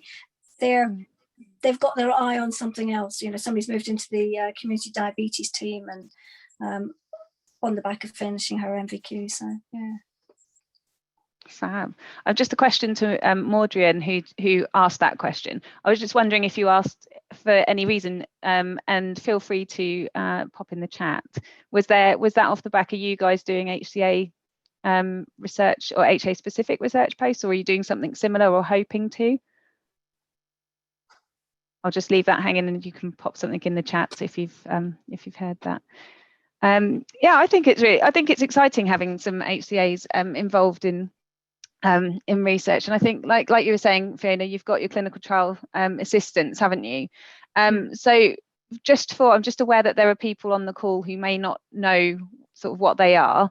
Could you just give a brief overview of what your CTAs do, and is there a difference between sort of healthcare assistants and CTAs for you, or is it that the CTA role is effectively a research version of a healthcare assistant? No, it's not just that. So most healthcare assistants, certainly in our trust, are a banding 2 or 3. The CTAs are at band 4. So interestingly, we get a huge range of applicants for the posts, and we've had a lot of people who are science graduates who are looking to develop their clinical skills, and HCAs who want to learn a little bit more about the process of research. So the role is predominantly data based to support the nurses and midwives and practitioners. There's quite a lot of lab work involved, so we teach them venipuncture, spinning, processing samples, but also if they haven't had, or if they have limited patient contact, what we've done is put them on, that sounds terrible, enabled them to access the healthcare assistant care certificate qualification in the trust, and that, I hope, gives them a sort of a grounding of the fundamentals of what the HCAs do as well, and then they have to spend some time on the ward as well within that training. So when they're fully qualified into a CTA role, they will do some of the more less complex trials with patients, but with supervision from the nursing or midwifery research staff. They will do an awful lot of fantastic organisation of the trials, the setups, the liaising with sponsors. So they do an awful lot, actually, and I say quite a lot of clinical input. That's brilliant. It's I was just wondering with some of them, if do you think they want to go on to do their nurse training at any point, some of these, or these members of staff, or other kind of registered? No, so yeah, sorry to interrupt. No, you're right. This group of staff tend to move on more quickly than the research registered nurses, because most of the applicants seem to be either HCAs or they're science graduates, or they're phlebotomists, or early stage physios or psychology graduates. So they're using this absolutely, I'm saying that in the right way, to develop those skills and to learn and then move on. So we had one who left last year, and she was fantastic in the oncology department, and she is now, she's a medical student at uni. So she, so, and another one who has gone on to do her PhD. She's a psychology graduate as well. So I think it gave. It's great, isn't it? You see a real variety of people. What do you think? Have you seen any of them since? What do you know? What they say it would give them? What does it give them to take forward?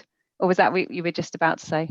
Yeah, so it absolutely gives them a real grassroots knowledge of how the NHS works in practice, and how research works as well, and they're absolutely fully aware of the challenges that we all face in having that sort of awareness and profile within trust. So they're really great champions. And you know, the girl who's now a medical student, she absolutely is committed to, I want to do this research, and she's wanting to follow a research pathway within her medical career, which is fantastic. Fantastic. Yeah. It's great, isn't it? There's a couple more comments in the chat as well. So Maudrine has just said, I'm aware that the HCA posts are not well known in my trust, and I wondered if a programme like Fiona has might be a way of setting up this role. Yes, I mean, it was sort of serendipitous, really, because, you know, it was only because the NVQ now needed to do a research module that I sort of started to do that. But absolutely, I think formalising that option for HCA development is perfect way to do it, Maudrine. Fab, thank you, Fiona. And a comment from Elise. Oh, sorry. Oh, Maudrine says thank you. And Elise, this is a huge compliment to you, who provide the upskilling opportunity too. Oh, thank you very much. You know, I think that's one of the best aspects of the job, isn't it? Is to see people develop and learn and take the reins. I think it's great. So the more we can do that, the better. I'm blown away by how many people have gone through the course. I think it's fantastic. I feel like we need to do something similar to this as well. Yes, I think because we do we do bits and pieces, but it's certainly not formalised in the way that yours is. I mean, it's not perfect, and it's really a snapshot of the whole thing, because as I say, I haven't been given the time to do that. But you know, when you pare it back to what is it that they need to know or they want to know, and what is important about method, and they get, first of all, they get so hung up on, is this piece of primary research or is it secondary research? You go, okay, let's get back down to basics, and you know, and then trying to relate it to a practice that they can identify with it in their own areas. It's good though. Fab, thank you. Jen, is that you that's just popped in the chat, or Gordon, that you use care certificates for your band 3s and 4 CTAs? Yeah, that was me. It's a good launching pad, isn't it, Fiona? To sort of get some knowledge and information into what can be a very disparate group of individuals. I know, but I think it has taken a lot of discussion with the trust as well, because they're not quite, the people who are running it don't quite get why certain members of my team don't need to do this or don't need to do that, but need to do that. So also I've got one of my very experienced now band 6 research practitioners.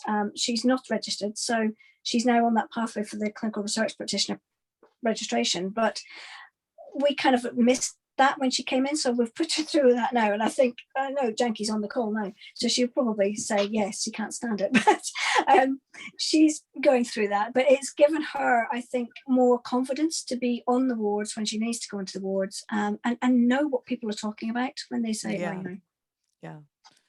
we found there were some gaps, and we did some extra communication sessions and things, because some of them had never really spoken to anyone before. Some of them were very young and just out of uni, and sort of, how do you introduce yourself to a patient, and what might the patient be feeling, the things we just take for granted. Absolutely. And that's the conversation I had with Janky very much. Janky, sorry if I'm putting her on the spot when she's on the line. It's, we have so much assumption and prior knowledge that we just assume that everybody knows what it's like to walk into a ward, and it's fine, it's comfortable. But they don't. So Brilliant. Thank you ever so much, Fiona. There's a couple of comments just come in, so I'll just let you know those before we read. I just have one more question. Oh, sorry. I just have one more question about this CRP registration. Do you have anybody who's done that yet? No, I think Janky's just going through it at the moment. Okay, so she'll be your first. Okay. Yes. Be curious to know how that goes. Yeah. Good luck. Definitely. Good luck to Me her. too. Thanks, Claire. Thank you. So you've got a message from Kelly Beer over in Oz, saying such great stuff going on over there. No wonder we all look to the UK for inspiration in the clinical research nurse world. She's just got to run for another Zoom meeting, so she's off, but she says thank you. Can you tell Kelly, I'm really sorry about the very dull oak tree analogy, and I much prefer the kangaroos. What if pictures kangaroos? Yeah. But yeah, hedgehogs. The kangaroos, the kangaroos top trump, don't they? Thank you so much. Fiona, are you happy for people to contact you? Because a few people are interested, if that's okay. Fab, thank you ever so much for your time and your presentations, and thank you again for covering for Coralie in the one before this. If anybody wants more information about diverse voices, definitely contact Coralie, because, as I say, she's the font of all knowledge with it, and I was merely stepping in last minute, so apologies for that. Yeah, that's fine. Coralie's Twitter is at midwives_, and then it's RESRCH. If anybody does want to tweet her, she's quite active on Twitter as well. So, but yeah, we're sending her love, Fiona. Thank you very much. Okay, thank you. Right, so we'll move on to NIHR Cambridge Clinical Research Facility. So we've got a video to play from the team there, which is about 20 minutes, and they're going to give us a bit of a kind of tour around of their response to the COVID-19 pandemic. Although I still can't share audio. I'm so sorry, Jen. I'm just going to drop it into the chat. All right, I'll do it. Thank you. I'm just going to have to step away though, so I'm hoping it's. Yeah, that's fine. Thanks. Oh, and what I want to do first though is to, can you mute me?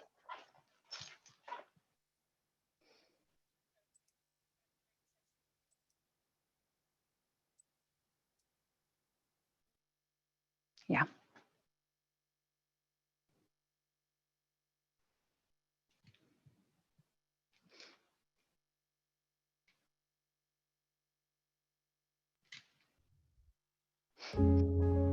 Thanks, Jen.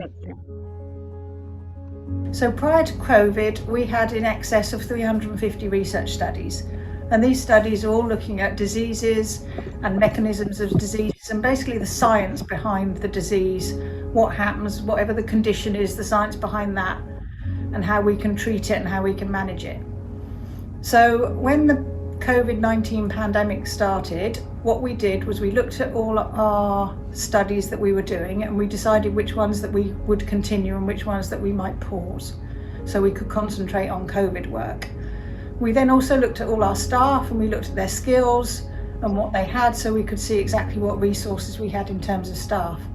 When I'm talking about staff, I'm not just talking about nurses, I'm talking about all the other staff that work within this unit. So we have a huge range of different careers in this unit, and every single member of staff is as important as the other one. Then we looked at our facilities, and we looked at what we could do with our facilities, whether we could change it, and what we actually ended up doing was changing some of our areas so that we could actually see COVID-19 positive patients and all the sort of precautions that need to be taken with that. Then once we started looking at COVID-19 studies, we actually did quite a lot of them. So we did quite a lot that were looking at diagnostics, we did quite a lot that were looking at how the path of COVID-19 carries on, how you can treat it, how you can look at who gets seriously ill, who doesn't get quite so ill. And in this way, what we did was we had staff that were going out into the COVID-19 red wards and actually recruiting patients to those studies. We also did a lot where we did some follow-up clinics with those patients, so we looked at the long-term effects of COVID-19. And then the other things that we have been a massive part of what we do is we looked at vaccine studies. So we've done lots of vaccine studies. We've recruited over 500 people to vaccine studies, and that's looking at whether the vaccine works, how it works, what time span between injections and things like that. So you probably don't need me to go on much longer. So what I'm going to do is pass you over to all the other people, and you'll hear their individual stories of our staff. But I would like to say that I'm so proud of all our staff and what they've achieved during this time. I normally work on the ward as a clinical manager, looking after patients and volunteers taking part in research studies. But over the past year with the pandemic, I've been involved in coordinating some of the COVID research.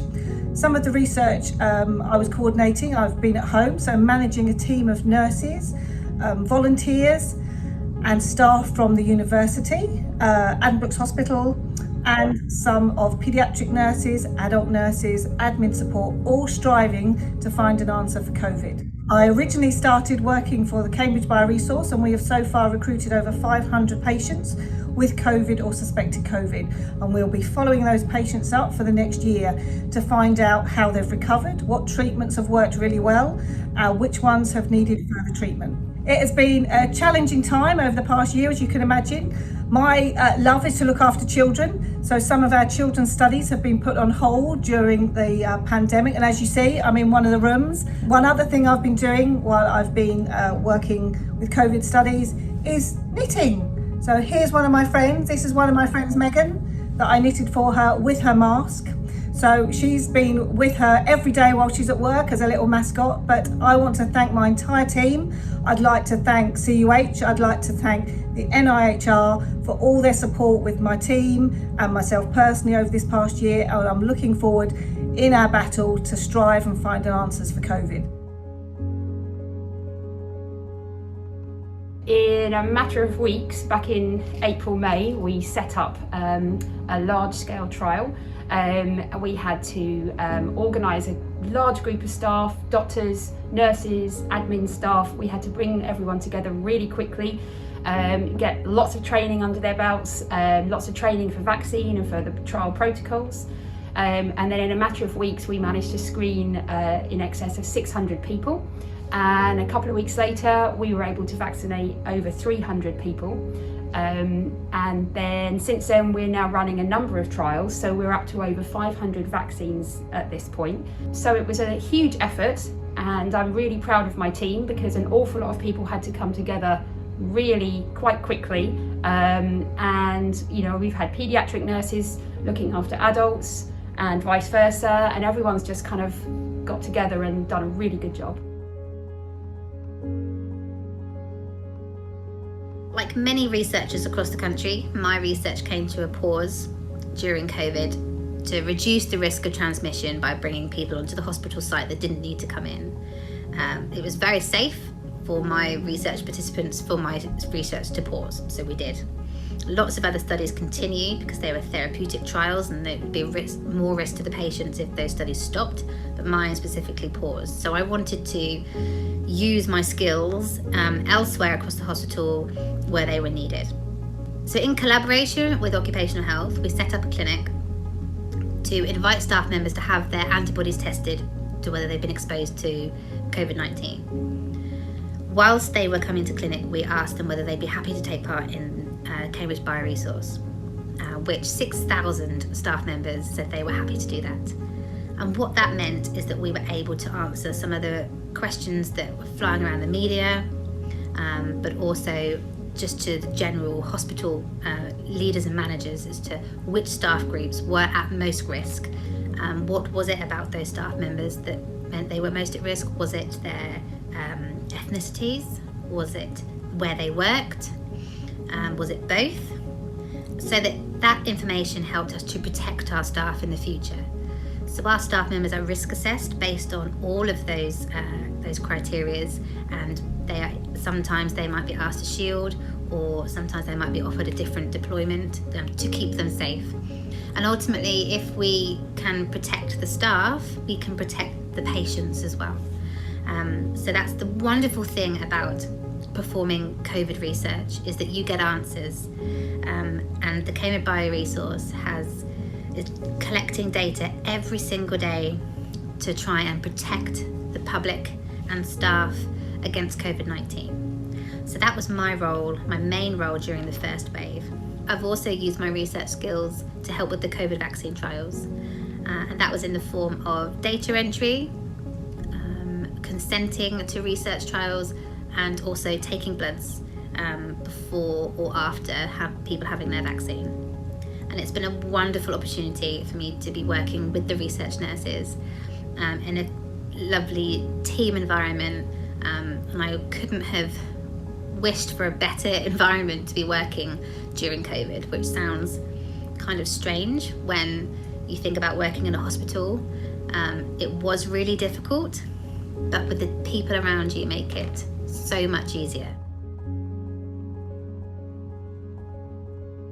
Hi everyone, my name is Chiro. I'm one of the research nurses working in the COVID-19 research outreach team. In fact, let me introduce you to the rest of the team and explain to you what we do. Hello, my name is Giovanni, and one of the platforms we work on is the IACRN bioresource. Its aim is to increase our understanding of COVID-19 and to help developing new prognostic and diagnostic tests or even vaccines. We've managed to recruit over 500 participants since the beginning of the pandemic, and we would love to invite even more. My name is Areti, and apart from bioresource, we support clinical trials like Recovery and Tactic that aim to identify more therapeutic options for people hospitalized with COVID-19. Once treatment efficacy is proven, these drugs become available to all patients.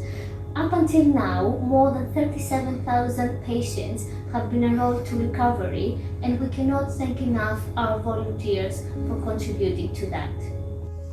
I'm Jason, and apart from continuously supporting the non-stop studies, we've been directly involved in frontline operations for COVID-19 clinical research studies and trials like the National Vaccination Program. Any COVID vaccines go through all the clinical trials and safety checks like all other licensed medications.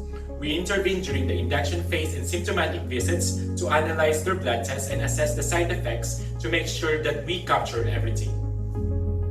Hi, I'm Joanne. Research is creating new knowledge that equips us all with results for the good of society. None of the vital COVID-19 research taking place here would be possible without volunteers willing to take part. Together, we can all make a difference and improve our lives. During the pandemic last year, I was asked to form a little team, and we were tasked to do a point-of-care COVID test validation. So basically, this is the Samba machine.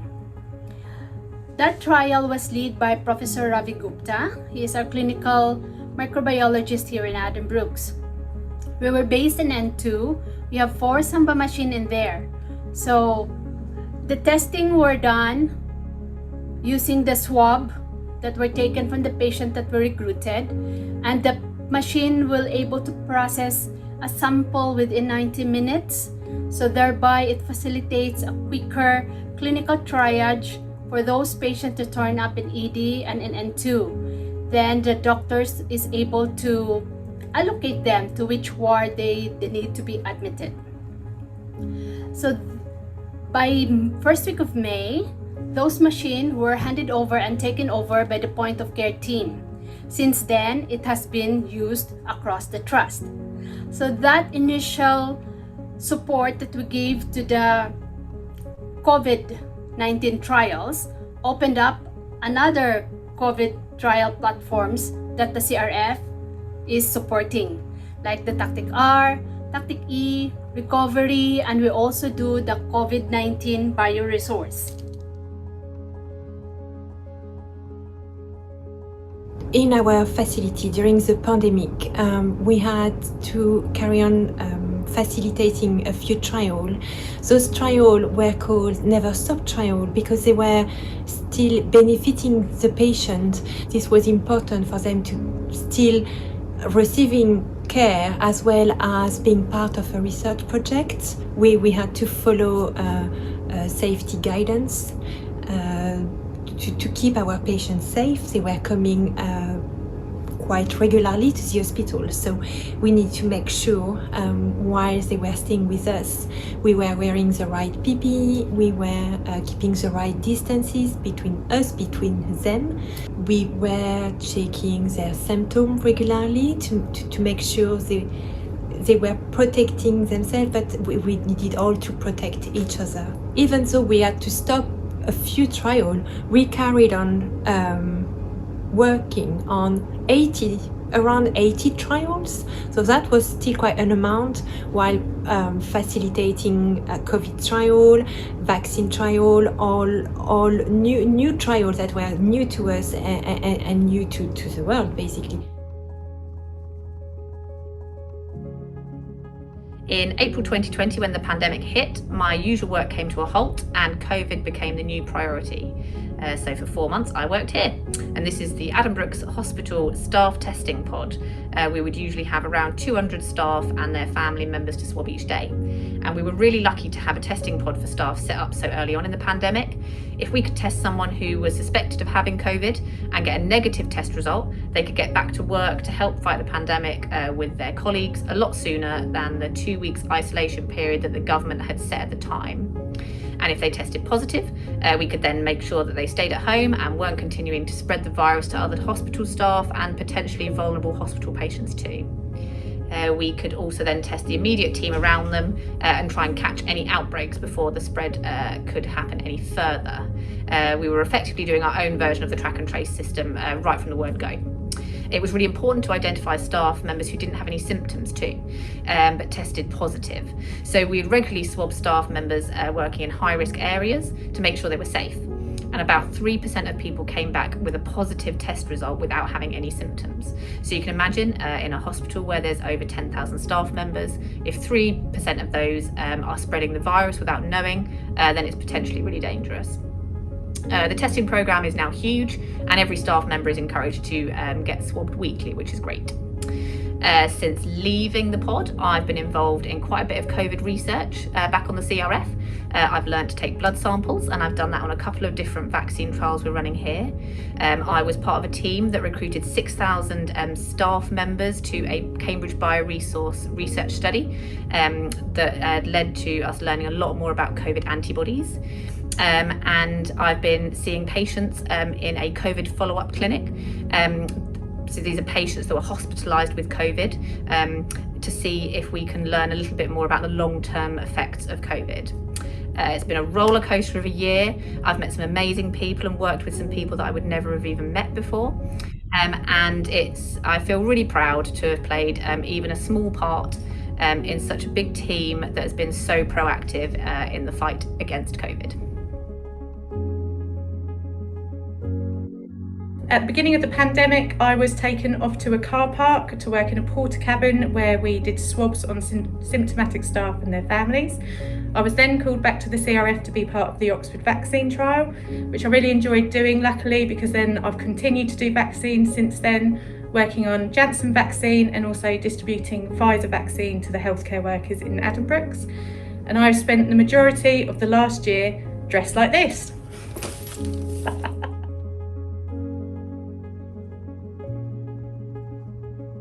In spring 2020, when the pandemic first hit, many outpatient clinics were forced to shut so that staff and intensive care hospital beds were made available for COVID-19 patients.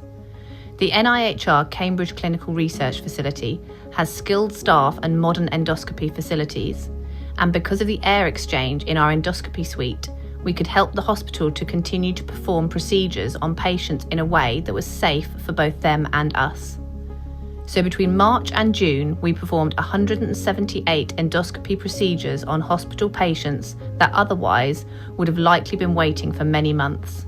It has been an intense and challenging year. We have needed patience and dedication, but it has also been extremely fulfilling.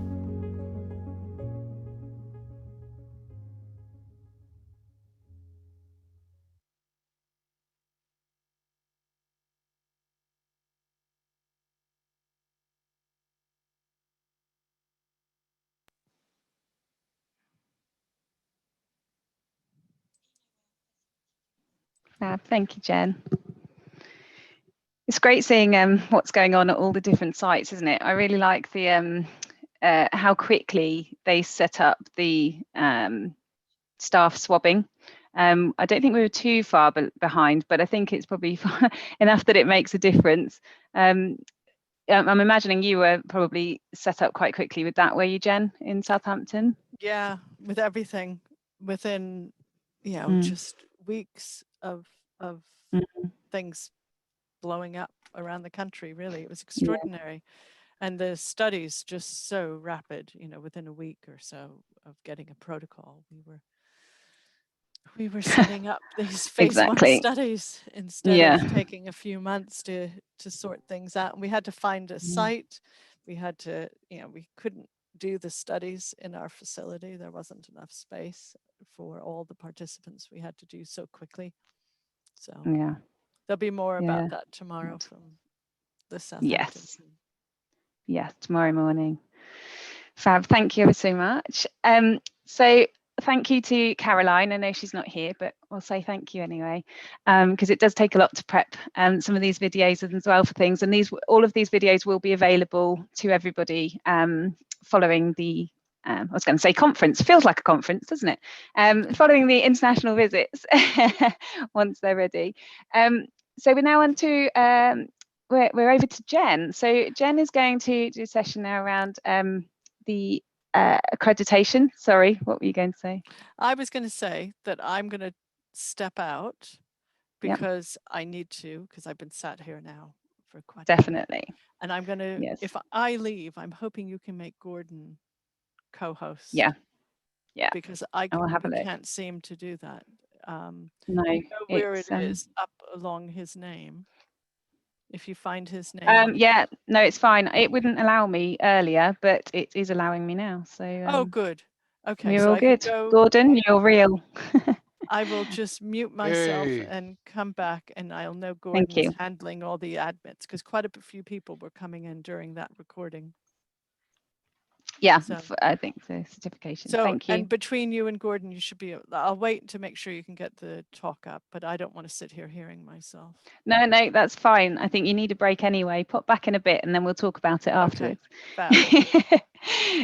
So this next session, we're going to play your presentation a bit about the background of the IACRN, but also around certification for clinical research nurses. And I know that this has been a really hot topic. We've had lots of people getting in touch about it. So we thought it was really important to make sure that this was on the programme today. So we're going to play the video, a la Gordon, and then Jen's going to pop back and we'll have some live discussion around it. So if you've got any queries, questions or things, feel free to pop them in the chat as the video is playing, or let us know afterwards and we can unmute you so that you can ask your questions live. So Jen will be back shortly. So over to you. Thanks, Gordon. Okay, hopefully this will work okay. Today, I'm going to give you a little bit of background about IACRN and about thanks, Gordon. Organization that we've set up and the certification process that we've created and what those requirements are, and think a little bit about what the future might be around this, which is, I think, a very exciting one. So IACRN grew out of the General Clinical Research Center Nurse Managers Association. So the GCRCs were funded by NIH, American research funding, Department of Health, government funding, huge endeavor across all the states of America. There were these research centers, and they started in about the 1960s. But about 15 years ago or so, the funding streams changed. And what had been a really vibrant nurse managers group was forced to rethink how they would proceed because their funding had disappeared. They were no longer going to be available. It was no longer going to be available for them to travel and to meet and collaborate together. So they decided then that they'd create their own organization, and they wanted it to be open not just to nurse managers, but actually to all clinical research nurses everywhere, and not just in America, but internationally. So IACRN was created, and it now is funded by membership dues, conference fees, sponsorship, and donations. And we have a clear vision and mission, which is really quite simple when you think about it. It's about maintaining research quality, enhancing that, and the safety of participants through a specialized nursing practice.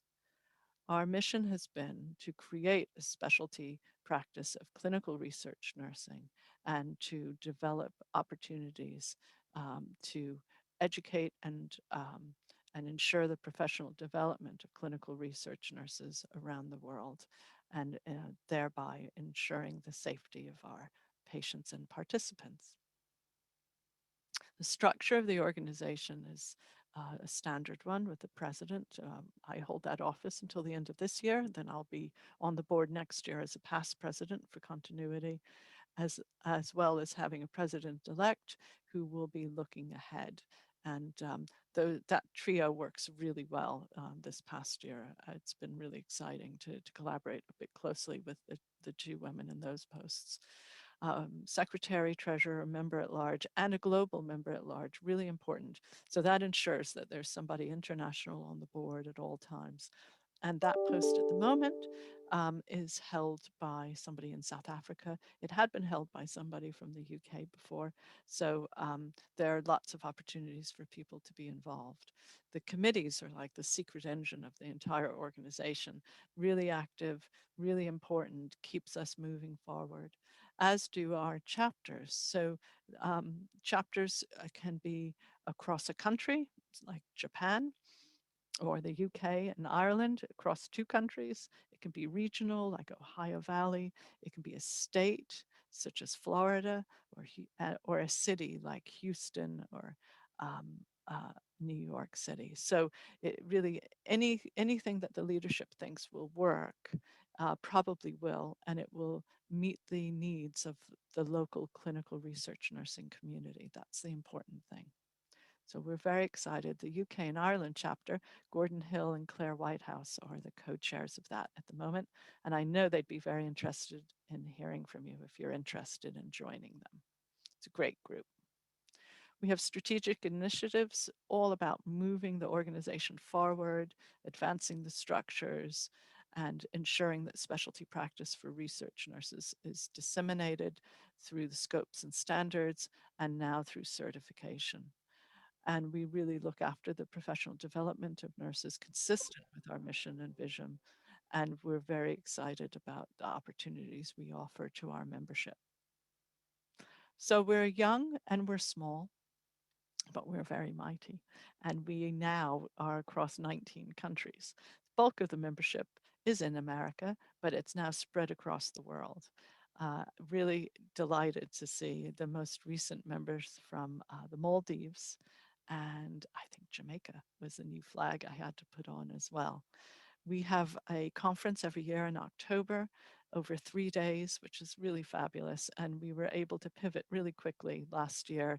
Despite everything that was happening, we were able to hold our virtual conference in October and had 250 delegates. And we were really proud of that achievement. And they came from everywhere. And we will always have a virtual component to our conference now, I think. So the path to specialty practice has been a long one, and it's been the hard work of a core group of individuals really who created the scope and standards of practice. I've almost completed the publication of the core curriculum. We had wanted that to happen prior to certification, but it's happening now in tandem really.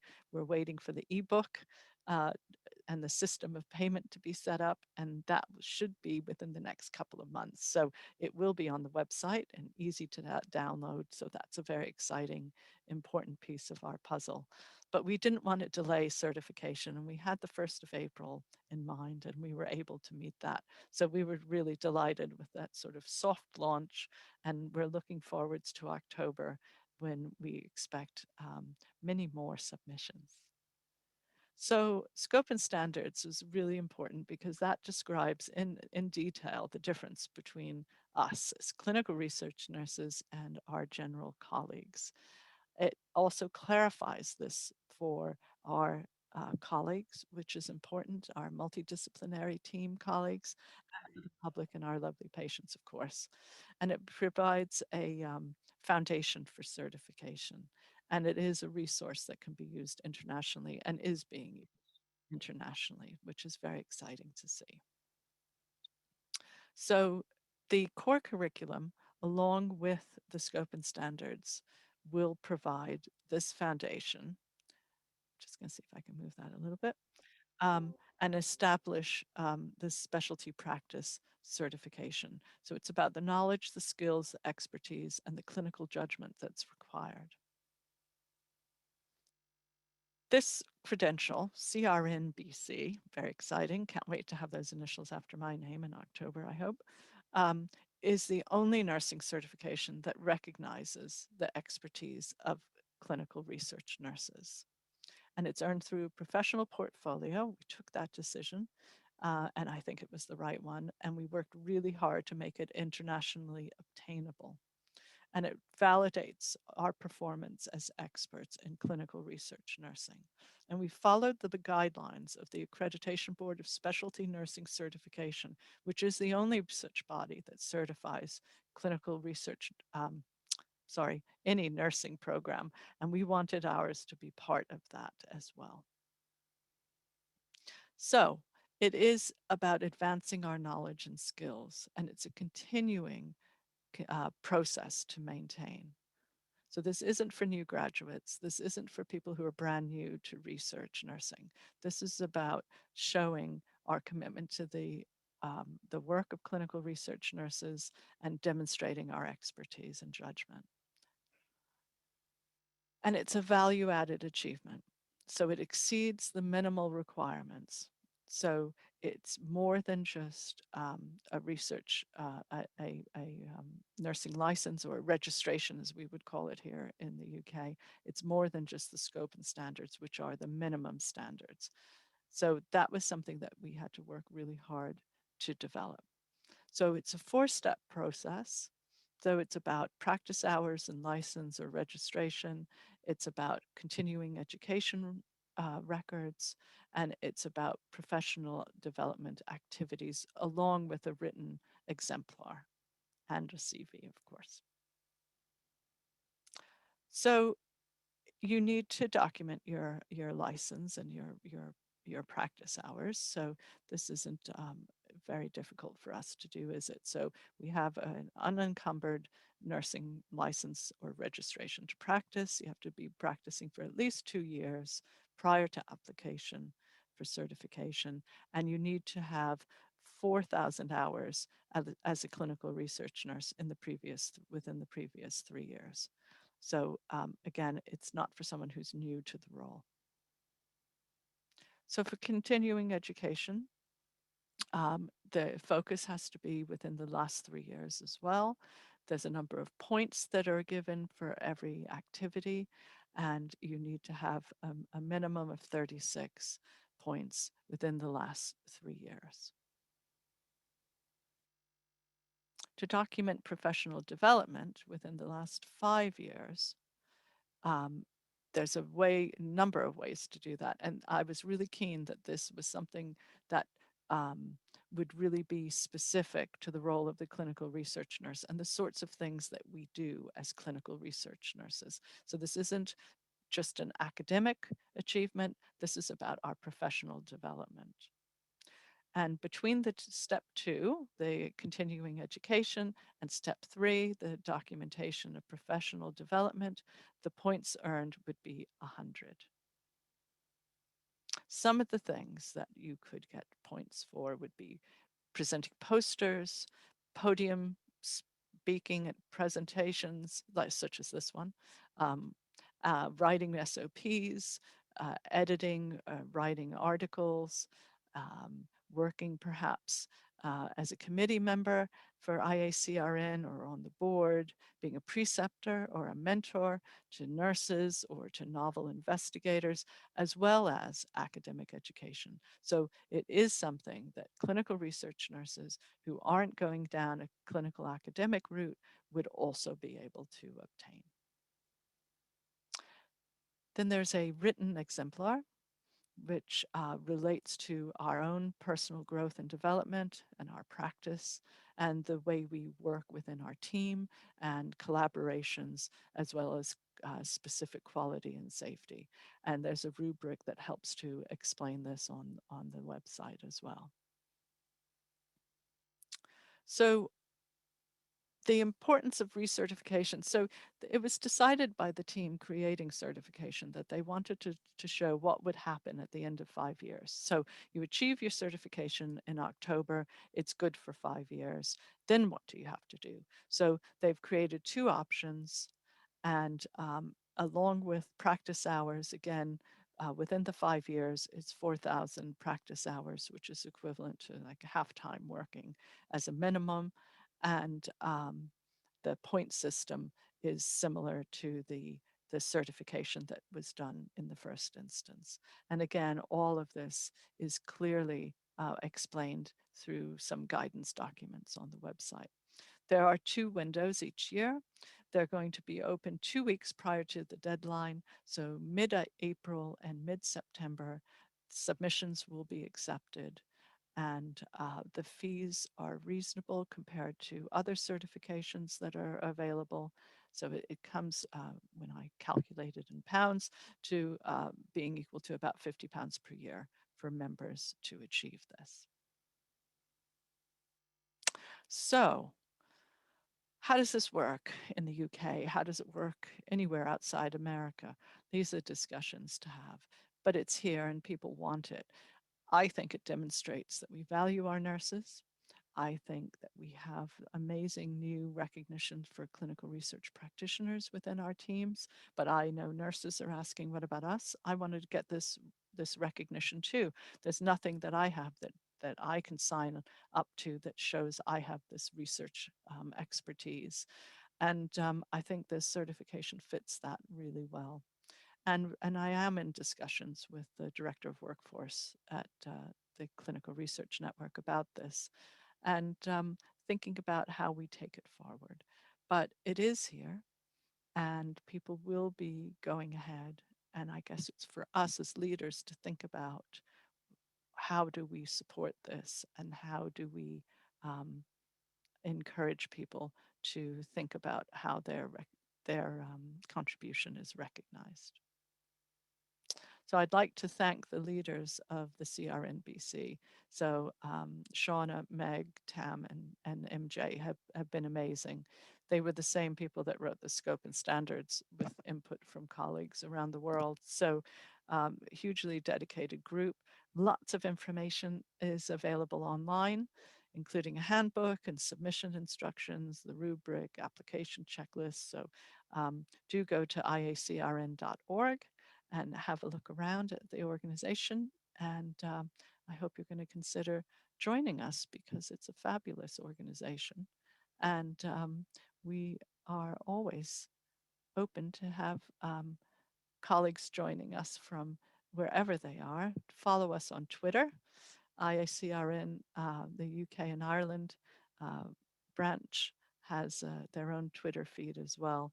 And they're very active with that. So look forward to discussing this further with you all. And I hope you enjoy the rest of your conference. And thank you for listening. And do take care.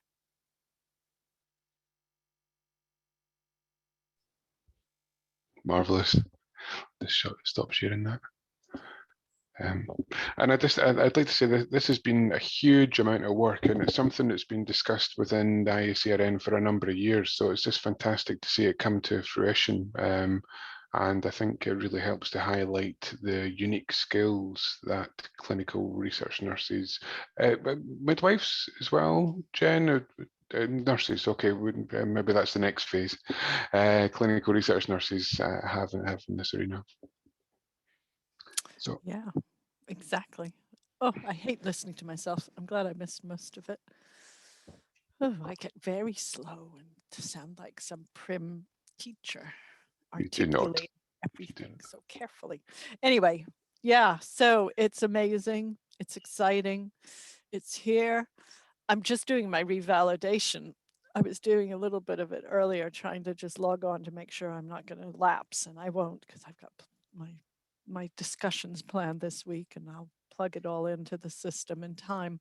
But it made me think about what the steps are to get the certification, and it's definitely something I want to aim for the October date for myself, I think. And that might see me out through my retirement if I get it done this year. It's 5 years of certification. That would be cool. So, you've got at least another 20 years left, Jen. Oh, heavens. Oh, I don't think so. You're very flattering, Gordon, as ever. But yeah, it's really exciting. And as I said, so this talk was planned that you just saw a few weeks ago. It was before I had proper discussions with Ruth about it. So I could only really talk about the director of workforce being interested. But as I said earlier, Ruth is as well, which is very good for us. And we'll just see. I mean, I could see how this would be a retention tool. I think a recruitment and a retention tool. And I was talking to Elise about this, and we're thinking that for countries outside of America. So in America, you really need to have a certification in order to progress your career as a nurse. And obviously we don't require anything like that here, and no other countries that I know of do either. But I think that if we get people together and perhaps using chapters to begin with, to have discussions about their local landscape and sort of where the levers might be and what their thoughts are, because we had some very interesting conversations in the Africa session yesterday about this. And I'm sure that we could come up with some thoughts around how to influence this going forward. And just thinking about how we make it attractive, or how we help certain countries fund, just like we have a sliding scale of membership to IACRN. Is that something, I don't know if Tam is on the call. There was a Tamara. I don't know if it's our Tam, and I don't know if she's still here. It looks like she's not. Because she'd probably be spitting at me right now, thinking that I was talking about doing it for less money. But I think if we have sliding scales for other things, then maybe that's just something that we need to think about offering. Yeah. Jen Josie in the chat says Australia have a similar system for diabetes nurses. Oh, so that's very interesting. Mm. Nobody on the Australia call said that. So that's an interesting thing to know. I wonder if it's true for other specialty areas. So that could be a very good way forward then in Australia. So yeah, I think that to be able to demonstrate that you have certain level of expertise, you know, there's this whole discussion that I hear from time to time, every nurse should be a research nurse, you know, and that's lovely. And every nurse should be involved in research for sure. But I think research nurses with expertise and training have a unique skill set, and there will always be the need for that expertise at the bedside to support those other nurses who are staying in their clinical roles. And even if we have mixed roles and joint roles, I still think that research component is a specialty, and we've certainly proven that already, haven't we? So yeah, so we'll see how it pans out. I was just going to say, I mean, it's something I feel really strongly about. I mean, I absolutely agree that every nurse needs to be research aware and positive about research. But the concept of every nurse being a research nurse, I don't quite think it's the right message, because looking at even, you know, Lorraine's presentation earlier on about the impact the clinical research nurses make, it's not something that you can just suddenly, you know, move from being a clinical nurse to be able to have all those skill sets straight away as a clinical research nurse. I often think about the Benner's novice to expert model when people move from being a clinical nurse to a clinical research nurse, and it can often be quite a daunting prospect, because you go from usually from a clinical area where you're an expert, and then all of a sudden, Emile mentioned it about the terminology and about, you know, and it's almost like going back to scratch, and that can knock your confidence in a lot of ways. But as you build up that experience, and I think it can be especially important, I would imagine, if you're looking for promotion. So if you're a band 6 moving to move to band 7, or band 5 even moving to band 6, you know, depending on the amount of experience you've had, that can really help with that process to say, okay, well, this is something I've developed, this experience, it's been recognized via this route. That's something that can really enhance my CV. I agree. And as an employer, You know, it used to be if somebody was coming from another research facility, you know, if somebody was moving down from Edinburgh, I'd think, okay, they're going to know what they're Employ doing. them, they're great. Employ them, exactly. And now this would be also a way of saying, you know, there's a certain standard, there's a certain level that people have reached. And, you know, it would certainly make me look twice at that CV and application, perhaps. And the expectation would be that they have a level of knowledge and a standard that they've reached. So, yeah, I've got a few questions from some people who couldn't join. So I just thought I'd throw those out literally as they've sent them over. So the first one is this more for experienced and expert research nurses rather than entry level? Absolutely. That's the first one. So that is absolutely what it is. And I don't know, I guess I didn't make that explicit in the talk. So it is, the scope and standards is the basic level of what research nurses should do in order to be deemed competent and accredited with a certification. Whatever the certification specialty area is, that is always for experts, which is why there's a certain number of years you have to practice as a research nurse before you can even undertake the application. Yeah. Just to say, Jen, I don't think it's that you were unclear. These are people who I asked who said that you were doing this session and they knew they wouldn't be able to join, so they wanted me to ask the question. So I thought I'll ask them now. That's okay. I thought I'll ask them now just in case anyone else is thinking them and not asking anyway. Yeah. And I think probably you've answered this other one, which was where do competencies come into this for entry-level research nurses or clinical secondments into research? And I guess the answer is that actually this isn't that. This is not for that, is it? For that purpose? So, no, this is for you. Yeah. You know, and this is for Fiona and some of her senior team. That this is not for for everybody. So this same person has said. So I'm just looking at my the notes on my phone. That's okay. So this person has said, for example, we're developing our own competencies because the certification doesn't meet the need, but that's fine because that's what we're saying is that's not what this is about, is it? So they did say it's not a criticism, it's just an observation. Yes.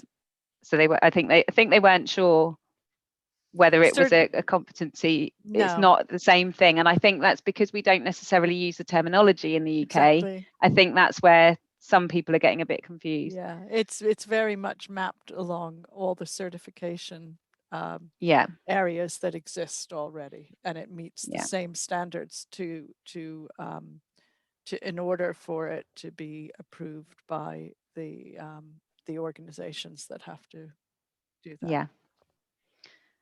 I've got another question from Naomi Hare, who's asking, where do you see this certification taking us in the future in the UK? Query used as a lever for a specialist NMC, for example. Wouldn't that be nice if they started doing that? Or if the RCN did it? I would like to think that's a possibility. And now that we have Ruth as a spearhead and a champion, you know, these are things that could be influenced in the future. And I had discussions over the years with various people at the RCN saying, oh, this is great. We're thinking of going back to recognizing specialties and we're thinking of doing this. So I've not seen that yet. But with the new subcommittee at the RCN Research Society for Research Nurses, and with Helen Jones leading that, and the IACRN, the lead research nurses across the UK, and with Ruth, I think we've got a momentum. And the timing now that we actually have an offering, we have something that's already happening. And there'll be more that comes along when the core curriculum is published, and that should be very soon, which is exciting. And that would provide really some of the context and the education bits. And the documents, you know, if people looked at the documents online on the website, they are quite in depth. It's quite clear how you can build up and I think you'd very easily be able to see, oh, I've got points because I do this, this, and this, and I can see what I need to do and if there are any gaps and how I might go about doing my own self-directed work to achieve that. Thanks, Jen. I'm just going to pop the I was going to say, I'm assuming that everyone knows about the IACRN website, but actually we don't know that everyone joining will know. So I'm just popping it in the chat for anyone who would like to have a look. There's some information about certificate. In fact, all the information about certification is on there. And plug for the conference in October as well. Exactly. Well, I don't think registration's open yet, is it? No, not yet. No. And there usually is soon. an early bird. It's going to be virtual again. Yeah. And we've got all the abstracts in, so the abstract submissions have closed, but there's still, it was wonderful last year. I was very pleased that we were able to do that. Yeah, fab, thank you. Does anybody have any questions while we've got Jen here and live and talking certification? So I'm just going to have a quick look in the chat. Jen, while Claire's doing that, I was wondering about the 4,000 hours of practice in the last 3 years. That isn't far off, full-time for the 3 years. Is that something that's come from the Accreditation Board of Clinical or Specialty Nursing Certification? Yeah, because it seemed to kind of, exclude people who are working part-time. Yeah, I think that was stipulated. I don't think they made that up themselves. But that doesn't mean that perhaps in future there could be some discussion around that. Maybe a kind of pro rata thing for if people are working part-time. Yeah. Jen, am I right in thinking that with the way that the certification works, when it's a new certification, it needs to be active for a couple of years and then it goes through another process? Yes. I can't remember what that is. Yeah, so the certification itself is in a standalone organization outside of IACRN, led by the past presidents and the amazing people who've been creating it, along with the consultant that we employed who led through the rheumatology specialist nurses through the process a few years ago. So after 2 years of showing that they are in a position to actually handle the submissions and grant the board certification to the individuals and everything works well, then they're in a position to get the scheme accredited by the accreditation body, national accreditation body that accredits all of the different certification for nurses in America. So, and then there's a potential, once you reach a critical mass, of transferring from portfolio to exam. So there's that option. So at the moment we had to do portfolio, which I prefer anyway. And I think it makes it easier for people around the world to do it. And the language isn't an issue. There's just lots of things that just, I think, make it much easier when you're submitting it into the organization instead in that way, in a portfolio. So yeah, so things can pivot after 2 years. And then it becomes that's where the word accreditation comes. So the certification will be granted and be valid without the accreditation, but then it becomes an accredited certification after that. Yeah. So those people that, so I'm just thinking, if for people who are applying, the next one's October, I think, isn't it? But it lasts for 5, doesn't it? Yeah. Just thinking, so will they move on to being accredited once the program's been accredited? It's the program. It won't affect you. It wouldn't affect individuals. It's still, you're still certified and you're immediately a CRN-BC. That goes after your name. As soon as you've been approved, that's fine. That won't change. It's more about the seal of approval on the organization who's doing the certification. That just raises it that extra level, but it's still a valid certification, which is amazing. I know. Can you imagine CRN-BC? I can't wait. So and the window's open 2 weeks before, so you can start submitting in the middle of September through to, and then it closes on the 1st of October. So you need to get it in by the 1st of October. So that's plug. So yeah, hopefully people are thinking about it. If is there anyone happy or able to pop into the chat whether you're thinking about it or not? I'm not going to pick on you to unmute and speak. It's just out of interest. Has it sparked any interest, even if you're not thinking you'll go for September, maybe next year? I think it's going to take people. I think the other thing with like you were saying, Jen, with revalidation from a nursing point of view, especially in the UK anyway, we collect so much anyway, don't we? I think we're already. I was looking at the certification requirements, and there's so much that we already do. We already collect. We've probably got somewhere. It's just a case of pulling it together. I say just a case of pulling it together.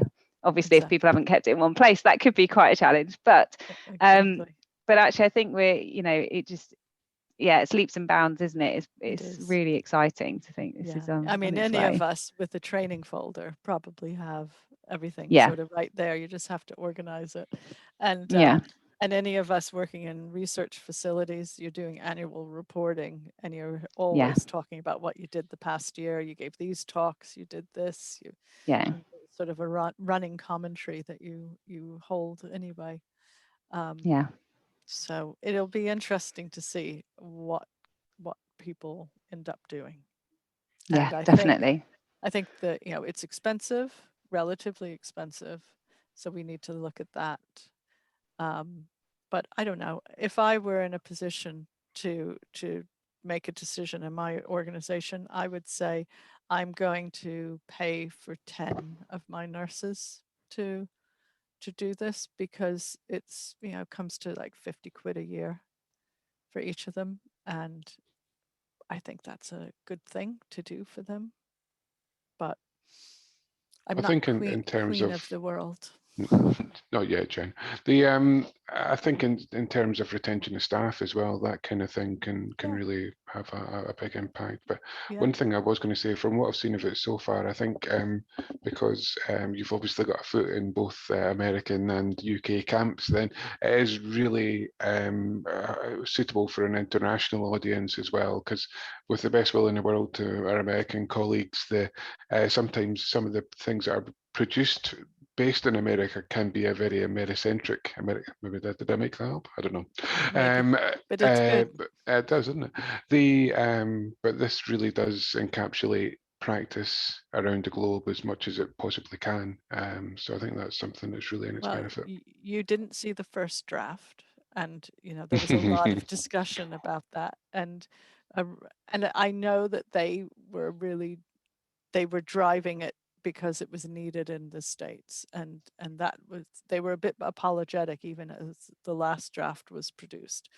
And I said, well, it's certainly at least has brought in the scope, because I kept thinking, would my band 7 nurses be able to apply for and receive this certification, because I think they should, and if they couldn't, then there's something wrong.